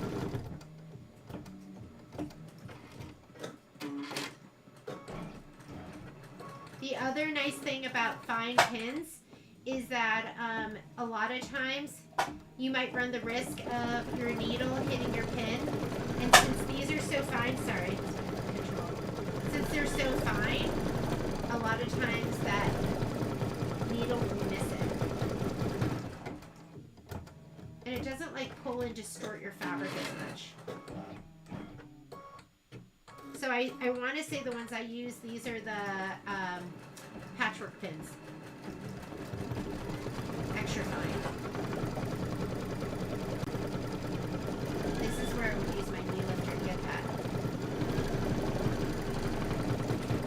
that fabric out without having to, do you hear that hum? I know I'm not really opening it up. I'm not sewing super fast. I wonder if you guys can even hear me. I'm not close to the mic.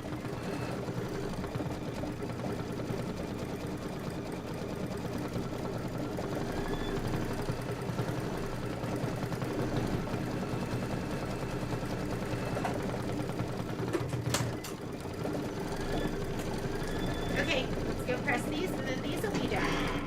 These will be climbing over the ottoman. Okay.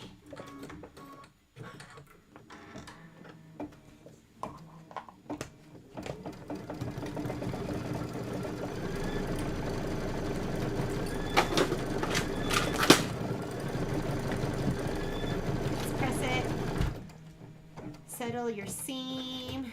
You can press it from both sides if you want, or you can be lazy like me, and that looks pretty perfect.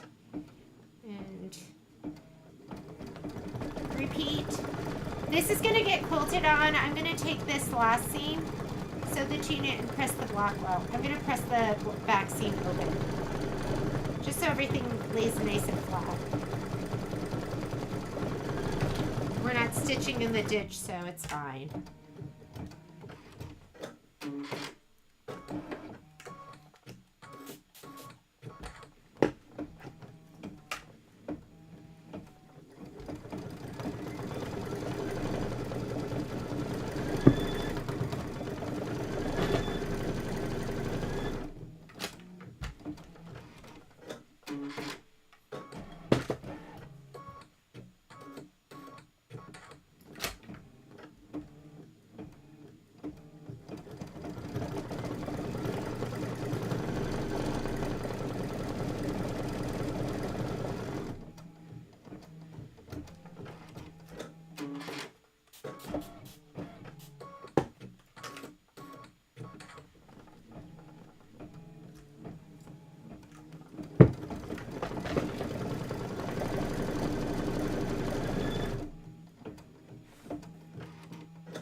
These are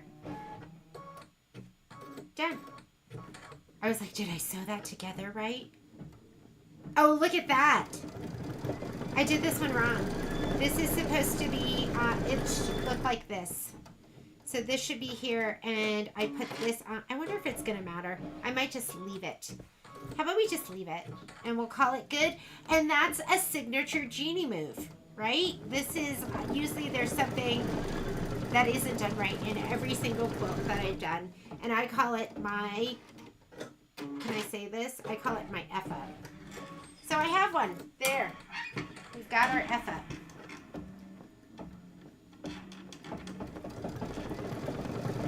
Will you leave the black bobbin in? No, you know what? I totally forgot, Lynn. And I'm so glad you reminded me, because we're going to go on to white. So I forgot to take my black bobbin in, but this is a dark color too, and it was totally fine. But thank you for the reminder, and I'm going to go ahead and I'm going to take the black bobbin out right now, and we're going to put in the white one. And I would have forgotten that, and the next step I think is going to be kind of a lighter color. It's going to be that Vegas gold. So thank you for reminding me. I'm putting in my white bobbin right now. And it does say, it did say to put in a neutral color. And I wasn't even looking at my instructions. Okay, next step. Where's the book? Let's turn to the right page. Let's look at our instructions. And when I'm not looking at them, I totally depend on you. So thank you for being there for me. Here we go. So it was supposed to, I was supposed to, if you look here after 7, change the bobbin thread to the neutral color, and then we stitched out the leaf fill. I forgot to do that. I did just change it. And now I'm going to put in Vegas gold, and we're going to stitch the flower center fill and dot detail, and then we're going to remove the block from the hoop. It's going to be done. So I'm going to take out my mossy, and we're going to put in Vegas gold. Vegas gold is a new color in my collection. Oh my God. Lynn, I'm telling you, that's why I don't use pins. Because every time I do, knock on wood, I like stab the heck out of myself. Here's Vegas gold. It is, what color is this? 20872. You know what I love is I love that that the glide threads have the number and the color. I wish Isocord had that too. And this is a beautiful gold.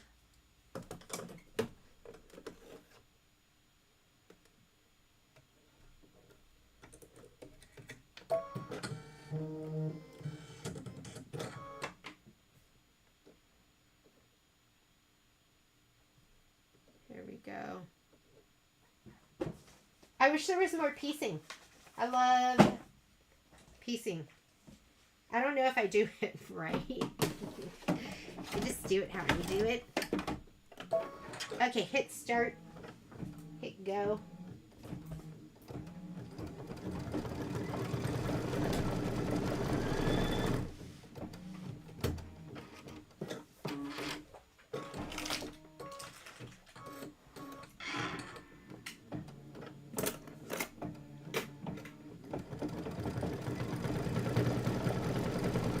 Doesn't this just look elegant? It's just, it looks so elegant to me, and it looks almost, I love the Gilded Age. It looks kind of like, it just looks fancy to me.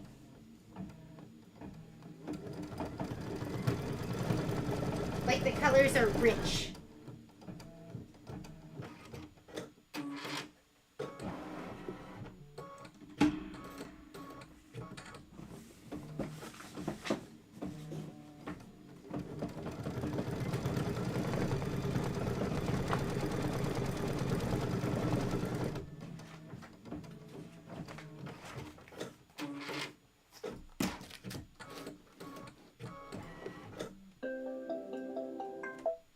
All right, and that one is done.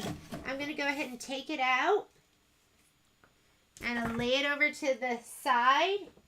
And I am going to grab my 5x7 that's already hooped up. I'm not going to slide it on because it's going to tell me my other design I think is too big. But let's go ahead and get started with the bike. Yeah, rich and modern looking. I think that's a good way to describe it. Alrighty. So that was To Everything There Is a Season. We're going to go ahead and do the bike now. It's on page 26. And the first thing we're going to do is let's go ahead and go home. It's going to clear the current design. Go into embroidery and go to your USB. And the background quilting is going to be time 1 4x6 vertical. That's important. So usually if there's 2 of them, they put the horizontal first and then the vertical. Mine's just the background quilting. I have the instructor kit, and so it only gives you the background quilting for the design. So I may or may not have the horizontal. So time 1.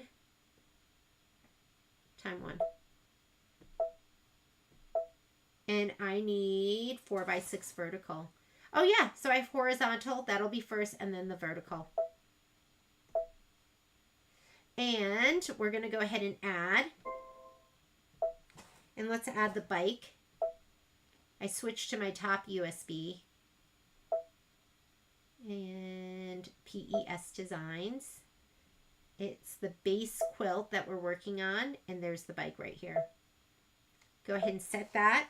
And it wants it centered. So just bring everything in. Everything comes centered. You're just going to leave it like that.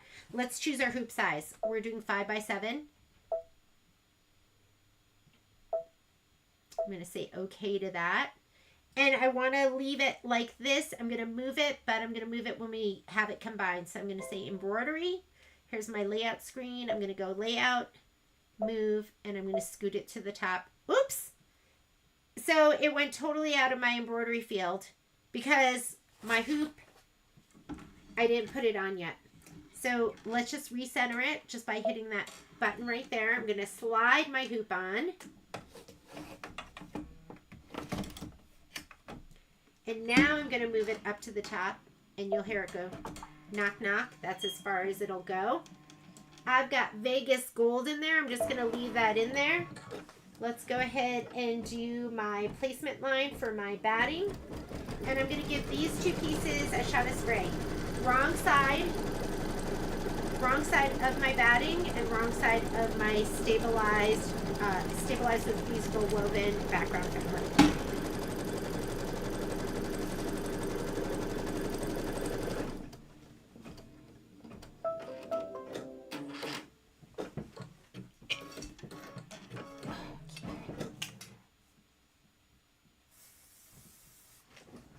Lightly sprayed, lay it down,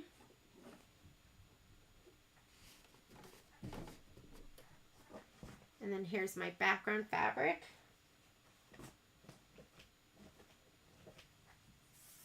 And your stripes should be going up and down. I know they're going left to right, but that, that's the direction of the bicycle. They should look like this. That's all you need to know. It should look like this. Feel. That seems good. I'm going to go ahead and press it down.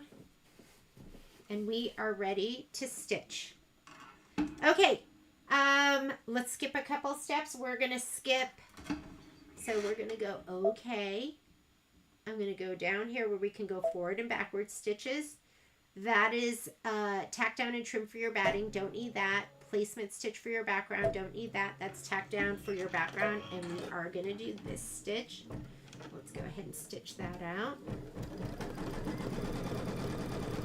And I always like to kind of smooth everything down as we go. Don't be pushing so hard that you're holding your hoop. You're making it not able to go where it needs to go.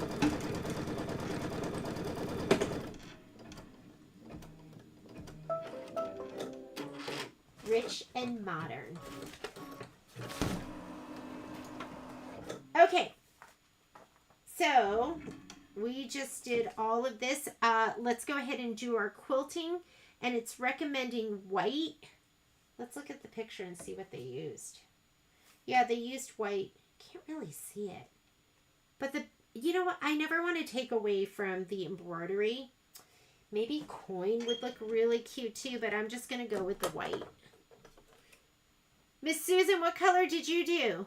Did you blend or did you contrast?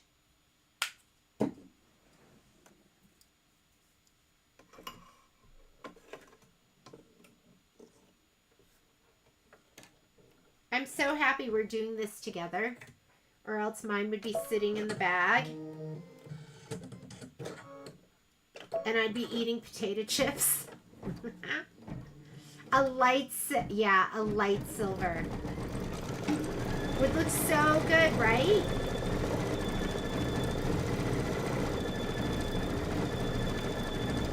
I'm a big scaredy cat. I'm always scared I'm gonna now I'm regretting my decision. And I'm thinking, oh, I should have done something.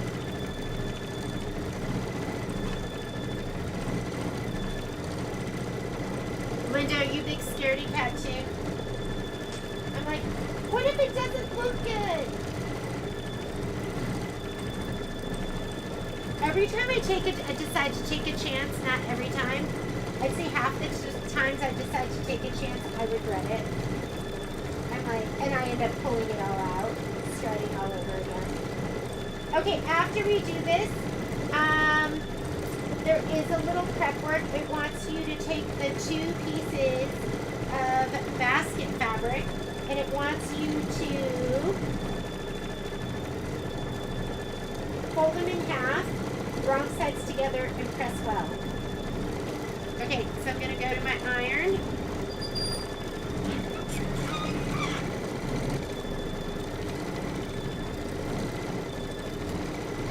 This is so beautiful. Isn't that gorgeous? Looks so good. Now, after I changed my needle and changed my thread, it stopped giving me grief.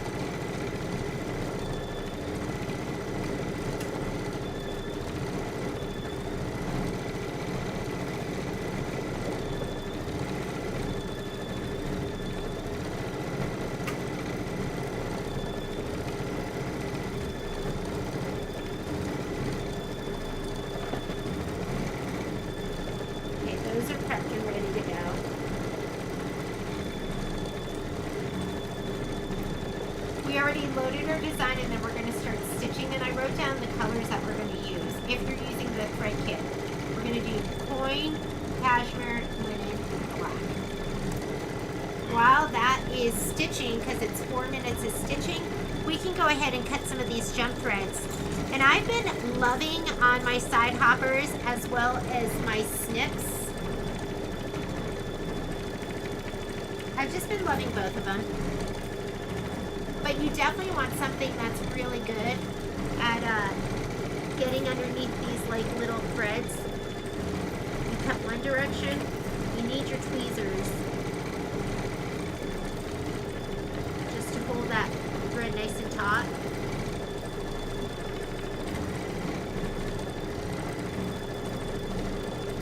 And I've been loving these too, my Tula Pinks. I also have the OESD ones, and it has like a hook that's really nice so you get that underneath your thread. But cut those jump threads because it looks so much cleaner and nicer once those jump threads are all cut.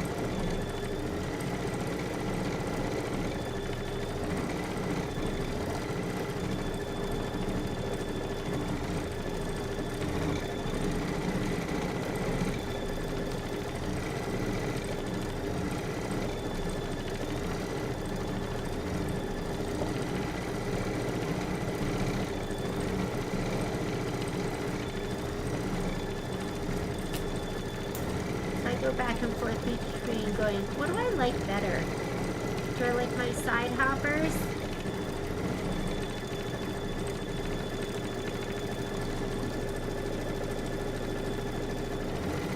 I really like whatever's gonna let me get closest to my stitch.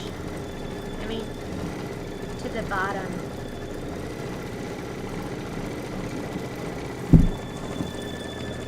All right.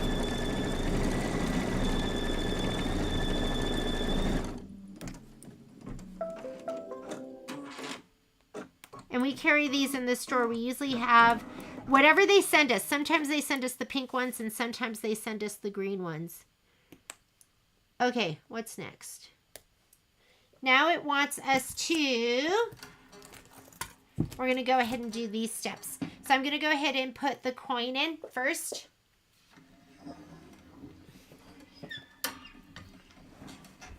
Coin. And look at your screen. Make sure it is stitching out what it's going to be, what you think you're stitching out. Make sure you're not still on a different step. That's what happens to me. And then I glance at that and I go, uh-oh. Trust your gut. Oh my goodness. Lynn, I think I have a bad gut. I am the person that always picks the wrong lane at the supermarket. Like I'm in the right lane and then I glance over and I go, wait a minute, that lane looks better. And then I'm in the wrong lane. Then the lane I was in was really the right lane. I'd say I'm a 50-50 with my gut.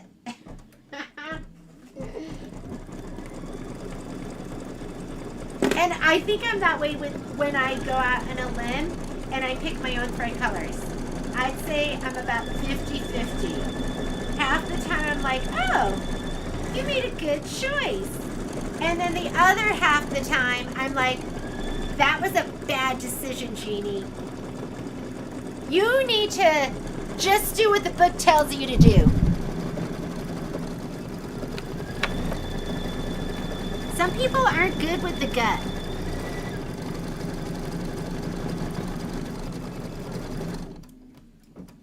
That'd be me. Not so great with going with the gut. I'm back here trimming my threads again.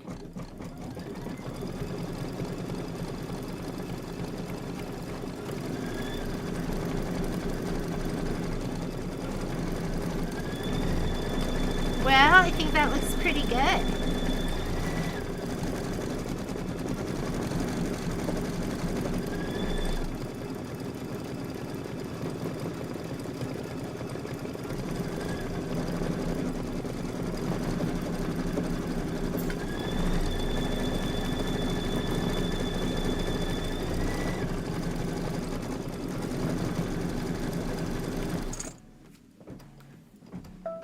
Okay, after you do the frame fill, you're going to want that dark, oh, I'm sorry, I'm down below. That was the number 1 spoke fill. Now we're going to stitch the front hub fill. So put in your cashmere. But used a blowing in the wind type of quilting design. Oh, nice. So you didn't even use the writing. Susan's a free-spirited, I'm going to decide what's going to look best kind of gal. I'm a don't break the rules. Don't go astray. You're going to regret it. Oh my God. I know that makes me sound horrible, huh? Okay, here we go. This is just a minute of stitching. This is a 19-minute stitch up, so it's not too long. I think what we're going to do is I'm going to finish stitching this, and then we'll be done for the day, and I'll record everything later. But we got through some stuff, did our filler blocks, stitched to everything. There is a season. We'll have the bicycle done. pieced those 4 square blocks. Was that it with this one? That wasn't enough. Yeah, it's just the front hub fill. Okay, linen next. Or whatever cream you want to use.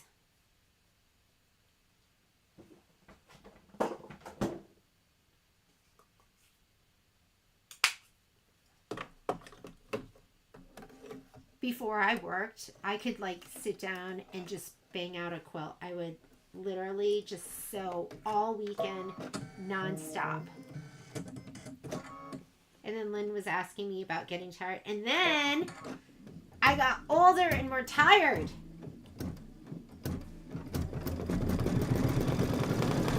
Okay, this is the front hub detail.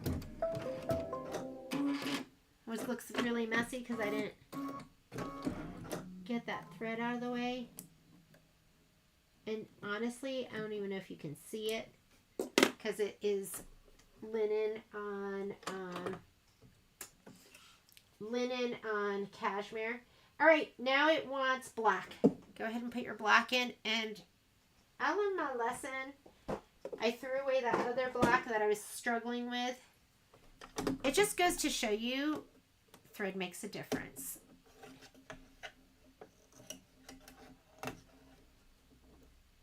That was like an old marathon thread. It was for my first thread set, so it was from like 2000. Is that embarrassing? 2008. I thought it was fine.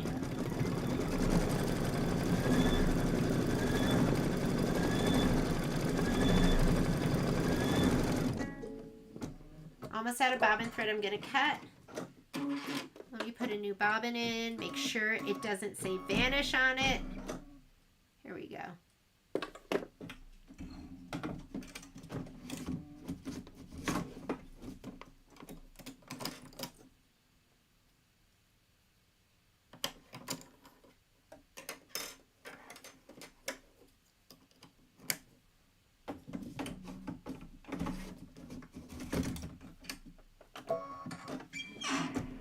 This is kind of like undersewing, so I'm not going to go back 10 stitches.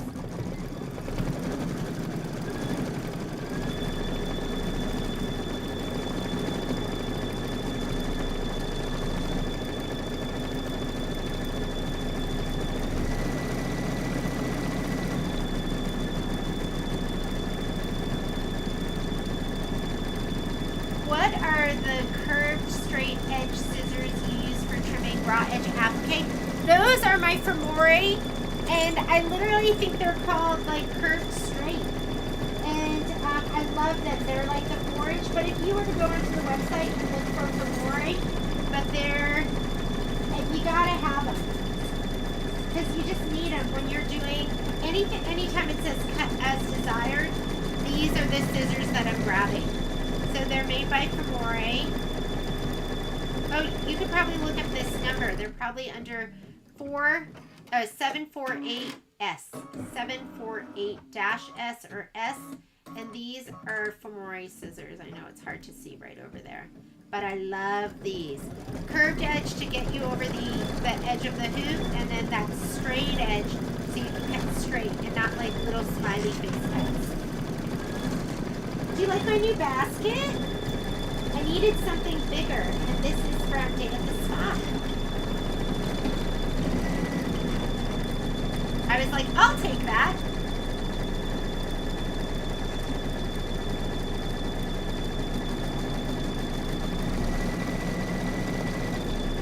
Patrick, he's got more energy than me. He gets up with the dogs. Is this so sad? I got up with the dogs once last week. Yesterday. I was like, poor Patrick, he needs a break. And so I got up with the dogs. He gets up with them most of the time. Oh! You know what? I did not use the black bobbin for the tires. And it looks good. I'm not seeing any of that white pulling up. I think they really wanted you to use that black bobbin, especially because of the lettering.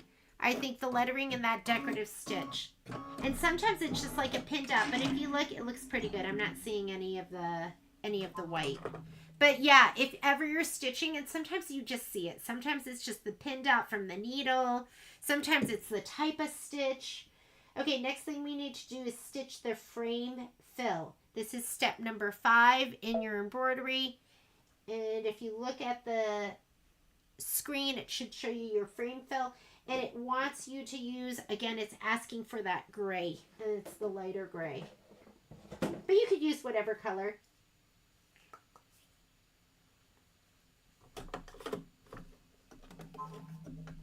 Yeah, it's a good idea when you're stitching black or any dark color with the white that you, sometimes if if you want to just be proactive, you can just automatically throw in a matching bobbin, or else just watch it carefully when it starts, and that way you can stop it if you feel like, oh, you know what, I need to throw in a matching bobbin.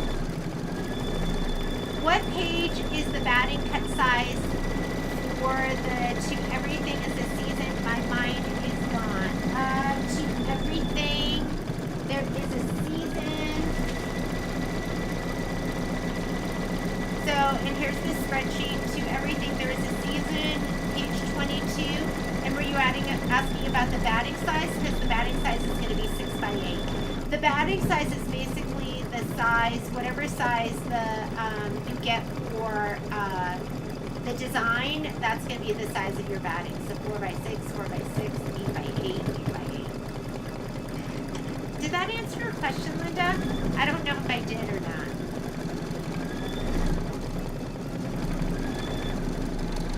I think that's smart, Lynn. Because then you don't have to worry about being frustrated that you're seeing white with your black. I think that's just being proactive.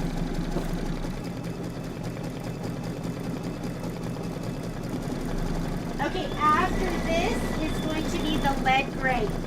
So you're going to need lead gray for the chain links. And this is what's in the kit. It is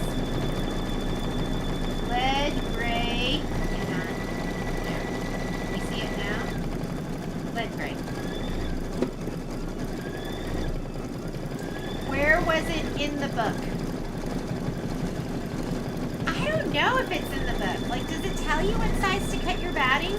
I think we've done so many of these, I just know that whatever size the quilt design is, that's going to be the size of the batting. Like, if you look at my page, my section 3, I didn't put in the sizes of the batting because it didn't tell us. It didn't give us a quilting design. And that's why, where is it? Let me see if I have that.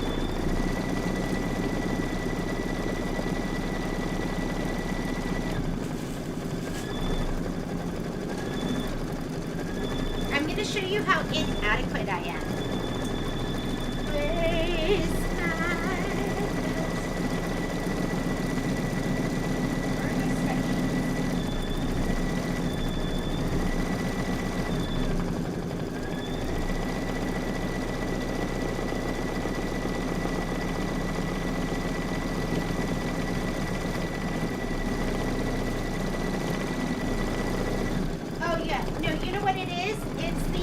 embellishments. So I have the quilting sizes for section 3. I've got those. I got you covered. But if you look at embellishments, so see how it's whatever size the quilt design is, that's the size that you're going to cut your batting. But if you look at the embellishments,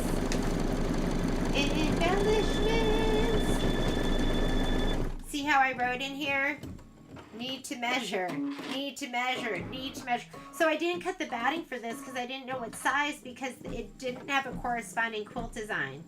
So what I'm going to do is I'm just going to get I'm going to hook up a big piece of stabilizer and put these in and stitch out the batting side, the placement for the batting. And then I'm going to measure and then I'll add it in here. Isn't that wonderful? That's why that's not done yet. Because it was a lot of work. And I was like, sometimes I get stuck in my tracks. I'm like, I cannot go any further. There's too much work involved. And that's why That hasn't been sent out to you with the embellishments. That might be a as I get to it kind of thing. But with the, if there is a corresponding quilting design, then whatever size the quilting design is, that's the size you cut your batting. And I don't know how we figured that out. You guys probably taught me that.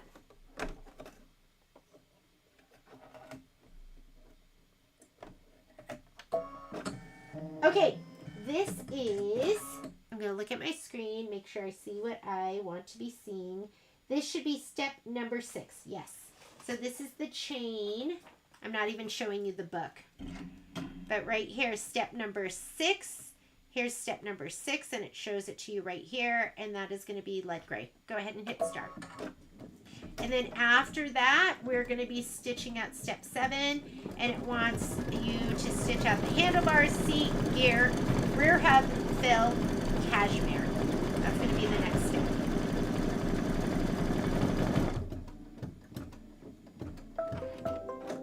On page 17, what's the batting for? Okay, let me look. Oh my God, does it tell you there? Oh my God. See? You guys teach me. I'm going to look at page 17. Is it all there and I don't need to measure? This is why I love stitching with you guys. Okay, I'm getting my cashmere. Let me make sure that's the right color, and then I'm going to look at page 17. I obviously just like to do things the hard way. Oh my God. I'd be so excited if that's on page 17. Hang on. Let me get started stitching and then I'm going to look. Okay. This is all the little bits and pieces. 17.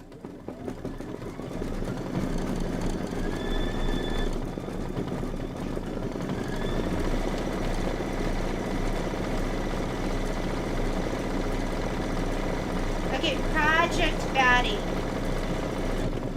So, small panels.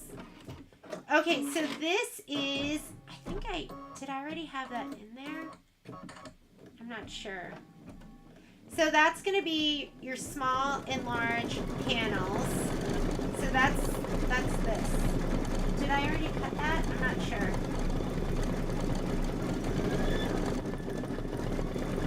Okay, these are your panels.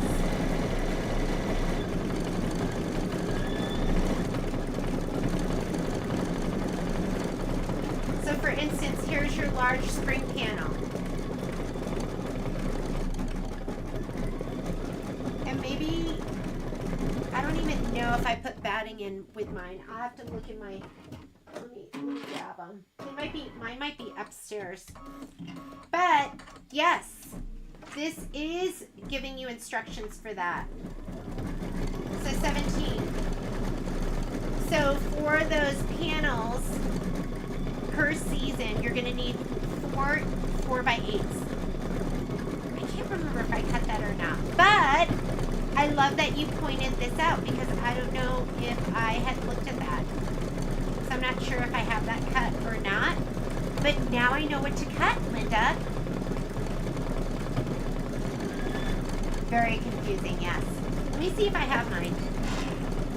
This is what, 2 minutes of stitching? Mine might all be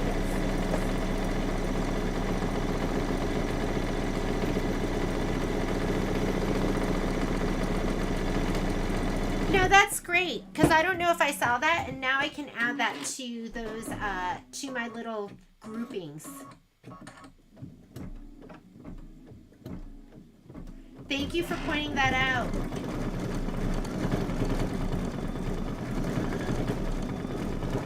Is there anywhere else where it says? How about Miss Susan? How did you figure out the size to cut your batting for all the embellishments? Did you just cut it as you went? Is there some place where it tells us? And I'm not looking. Like, for instance, on page 17, where Linda pointed out for us all, and I so appreciate it. Okay, let me get back to the bicycle. Bicycle, bicycle, where are you, bicycle? Okay, Next thing. So that was step number 7. Now we're going to do step number 8, which is linen.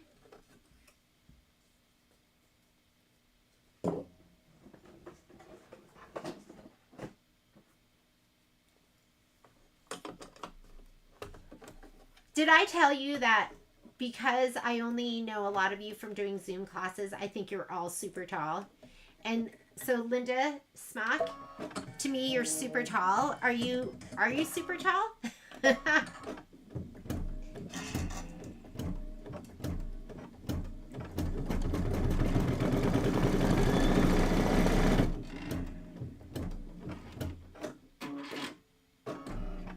And then we're going to put coin back in. So we're going to put that medium gray back in, and we're going to stitch the crank arm fill and the petal fill. So next steps 9 and 10 are going to be the medium gray.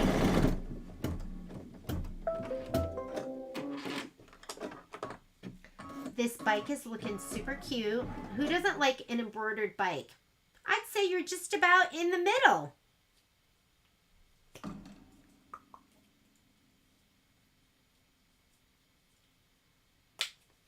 It still blows me away that I have kids like Violet isn't super tall. She's very petite, like she and I want to say she's 5'3", but she weighs the same as me because she's so skinny. And then Kai though, because Patrick, and I think because he ate so much, he like that child just is such a big eater. Okay, this is step number 9. And he's almost as tall as Patrick. Not even the tallest. Kimberly, you guys are tall. So you do look tall, and now I know you are tall. Okay, this is step number 10. This is the petal fill.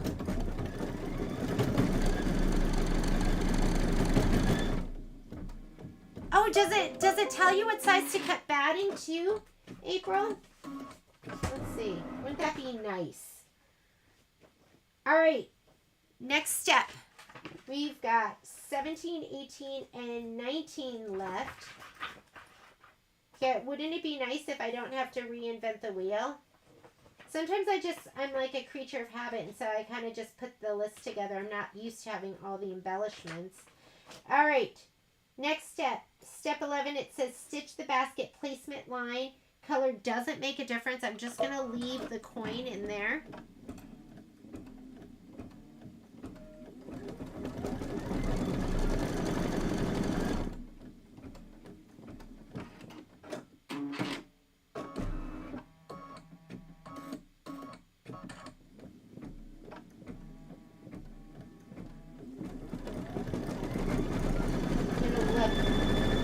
That's why it takes a village. For the embellishments, does it tell us white tool? What I want is I want batting, because some of them need batting. Okay, let me grab my basket. So it gave you the little tick marks on the top, and that's where you're going to put the fold. And then let's see if I have some tape. We're going to tape these because you never want to spray on the right side of your fabric, and both sides have right sides because it's folded. So I'm going to go ahead and take this and put it up here, and you're going to line up the fold with the top marks, those top marks. And then we'll put a little bit of tape on the outside just so it doesn't move around.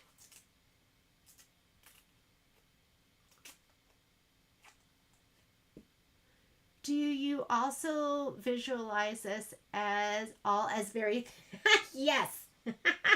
Yeah, everyone's super thin and super tall, and you all basically look like supermodels to me. Okay, here we go.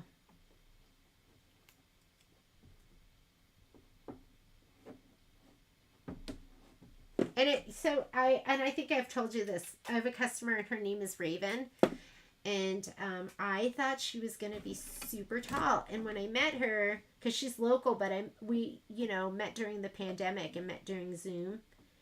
And I was like, oh, look at she, because she's petite. She's petite, not much taller than me. But everyone looks tall on Zoom. All right, here we go. I laid that down. Centerpiece with the folded edge aligned with the tick marks at the top of the placement line. Tape the short edges in place. Stitch the basket tack down line. And we're using coffee. If you're using the kit, let's grab coffee. Doesn't coffee sound good? Patrick Mulligan's coffee sounds good to me.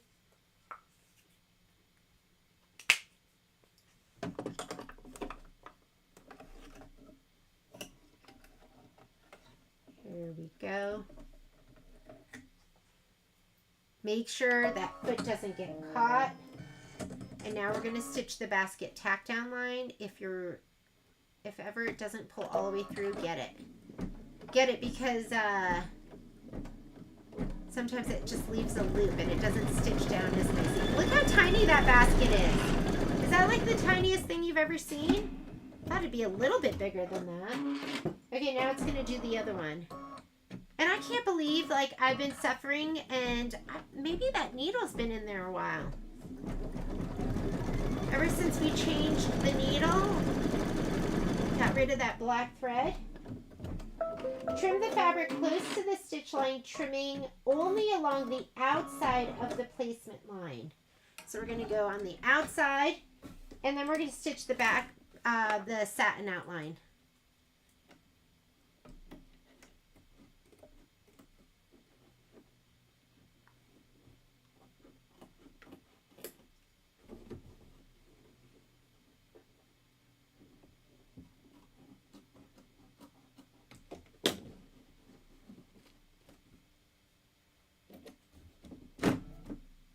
Do you remember your first basket, your first bike basket?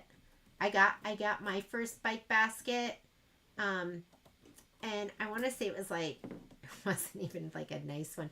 It was, did you guys have Caldors? I don't know if that was like a Connecticut thing, but I got it at a Caldors and it was like white, like kind of woven plastic with like flowers on it, with plastic flowers on it. Okay. Now we're going to do step number 13, and this is the satin outline. And then step number 14, it says, do not stitch this step. This line is for design. So this is going to be the last part of our stitch out.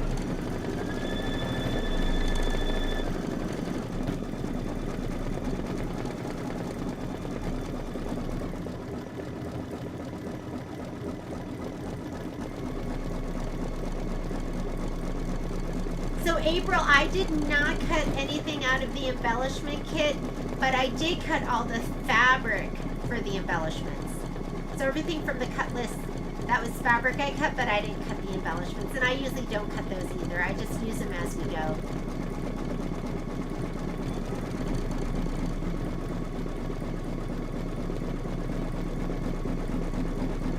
Looks cute. And look, now you can put something in there. Like a little special something.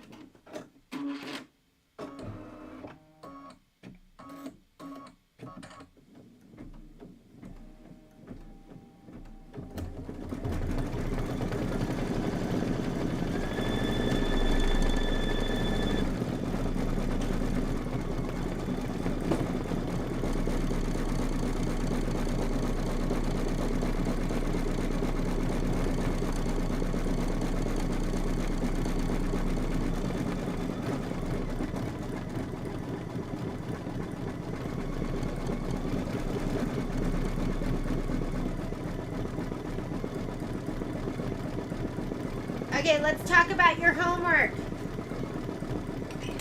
Your homework is going to be, you're going to do this block, which I had put in section 2. But you're going to finish this. You're going to do this one. You already have your leaves done. So you're going to do this one. And then I want all of this sewn together.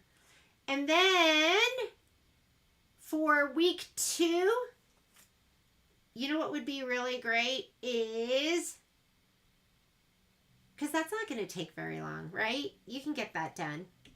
Maybe for week 2, I might do some stitching beforehand, And if I do, what I'm going to do is I'm going to do these. I might do all of these and this, like these two things. So at the very least, I want you to get this done. If I do start stitching section 2, these are the things I'm going to do, and I'll post the videos. But you know how busy it gets. I might not get to any of it until next week. But I'll either post stuff and I'll send you an email to let you know what we're going to start with for section 2. But thank you so much for stitching with me today. That was super fun. And I love stitching with you because you save me from doing stuff like Lynn. Thank you for reminding me to change my thread to white. And I will see you at the store tomorrow. So we are, just expect next week, Sew Along is going to be quilting through the seasons, section 2, and the week after will be section 3, and then the week after that we're going to start Hello Sunshine, and it might just be cutting it. And we still have a couple more of those kits left if you want to join us for that. I got to work on the spreadsheet. And enjoy the rest of your Monday. We will see you later. Bye, guys.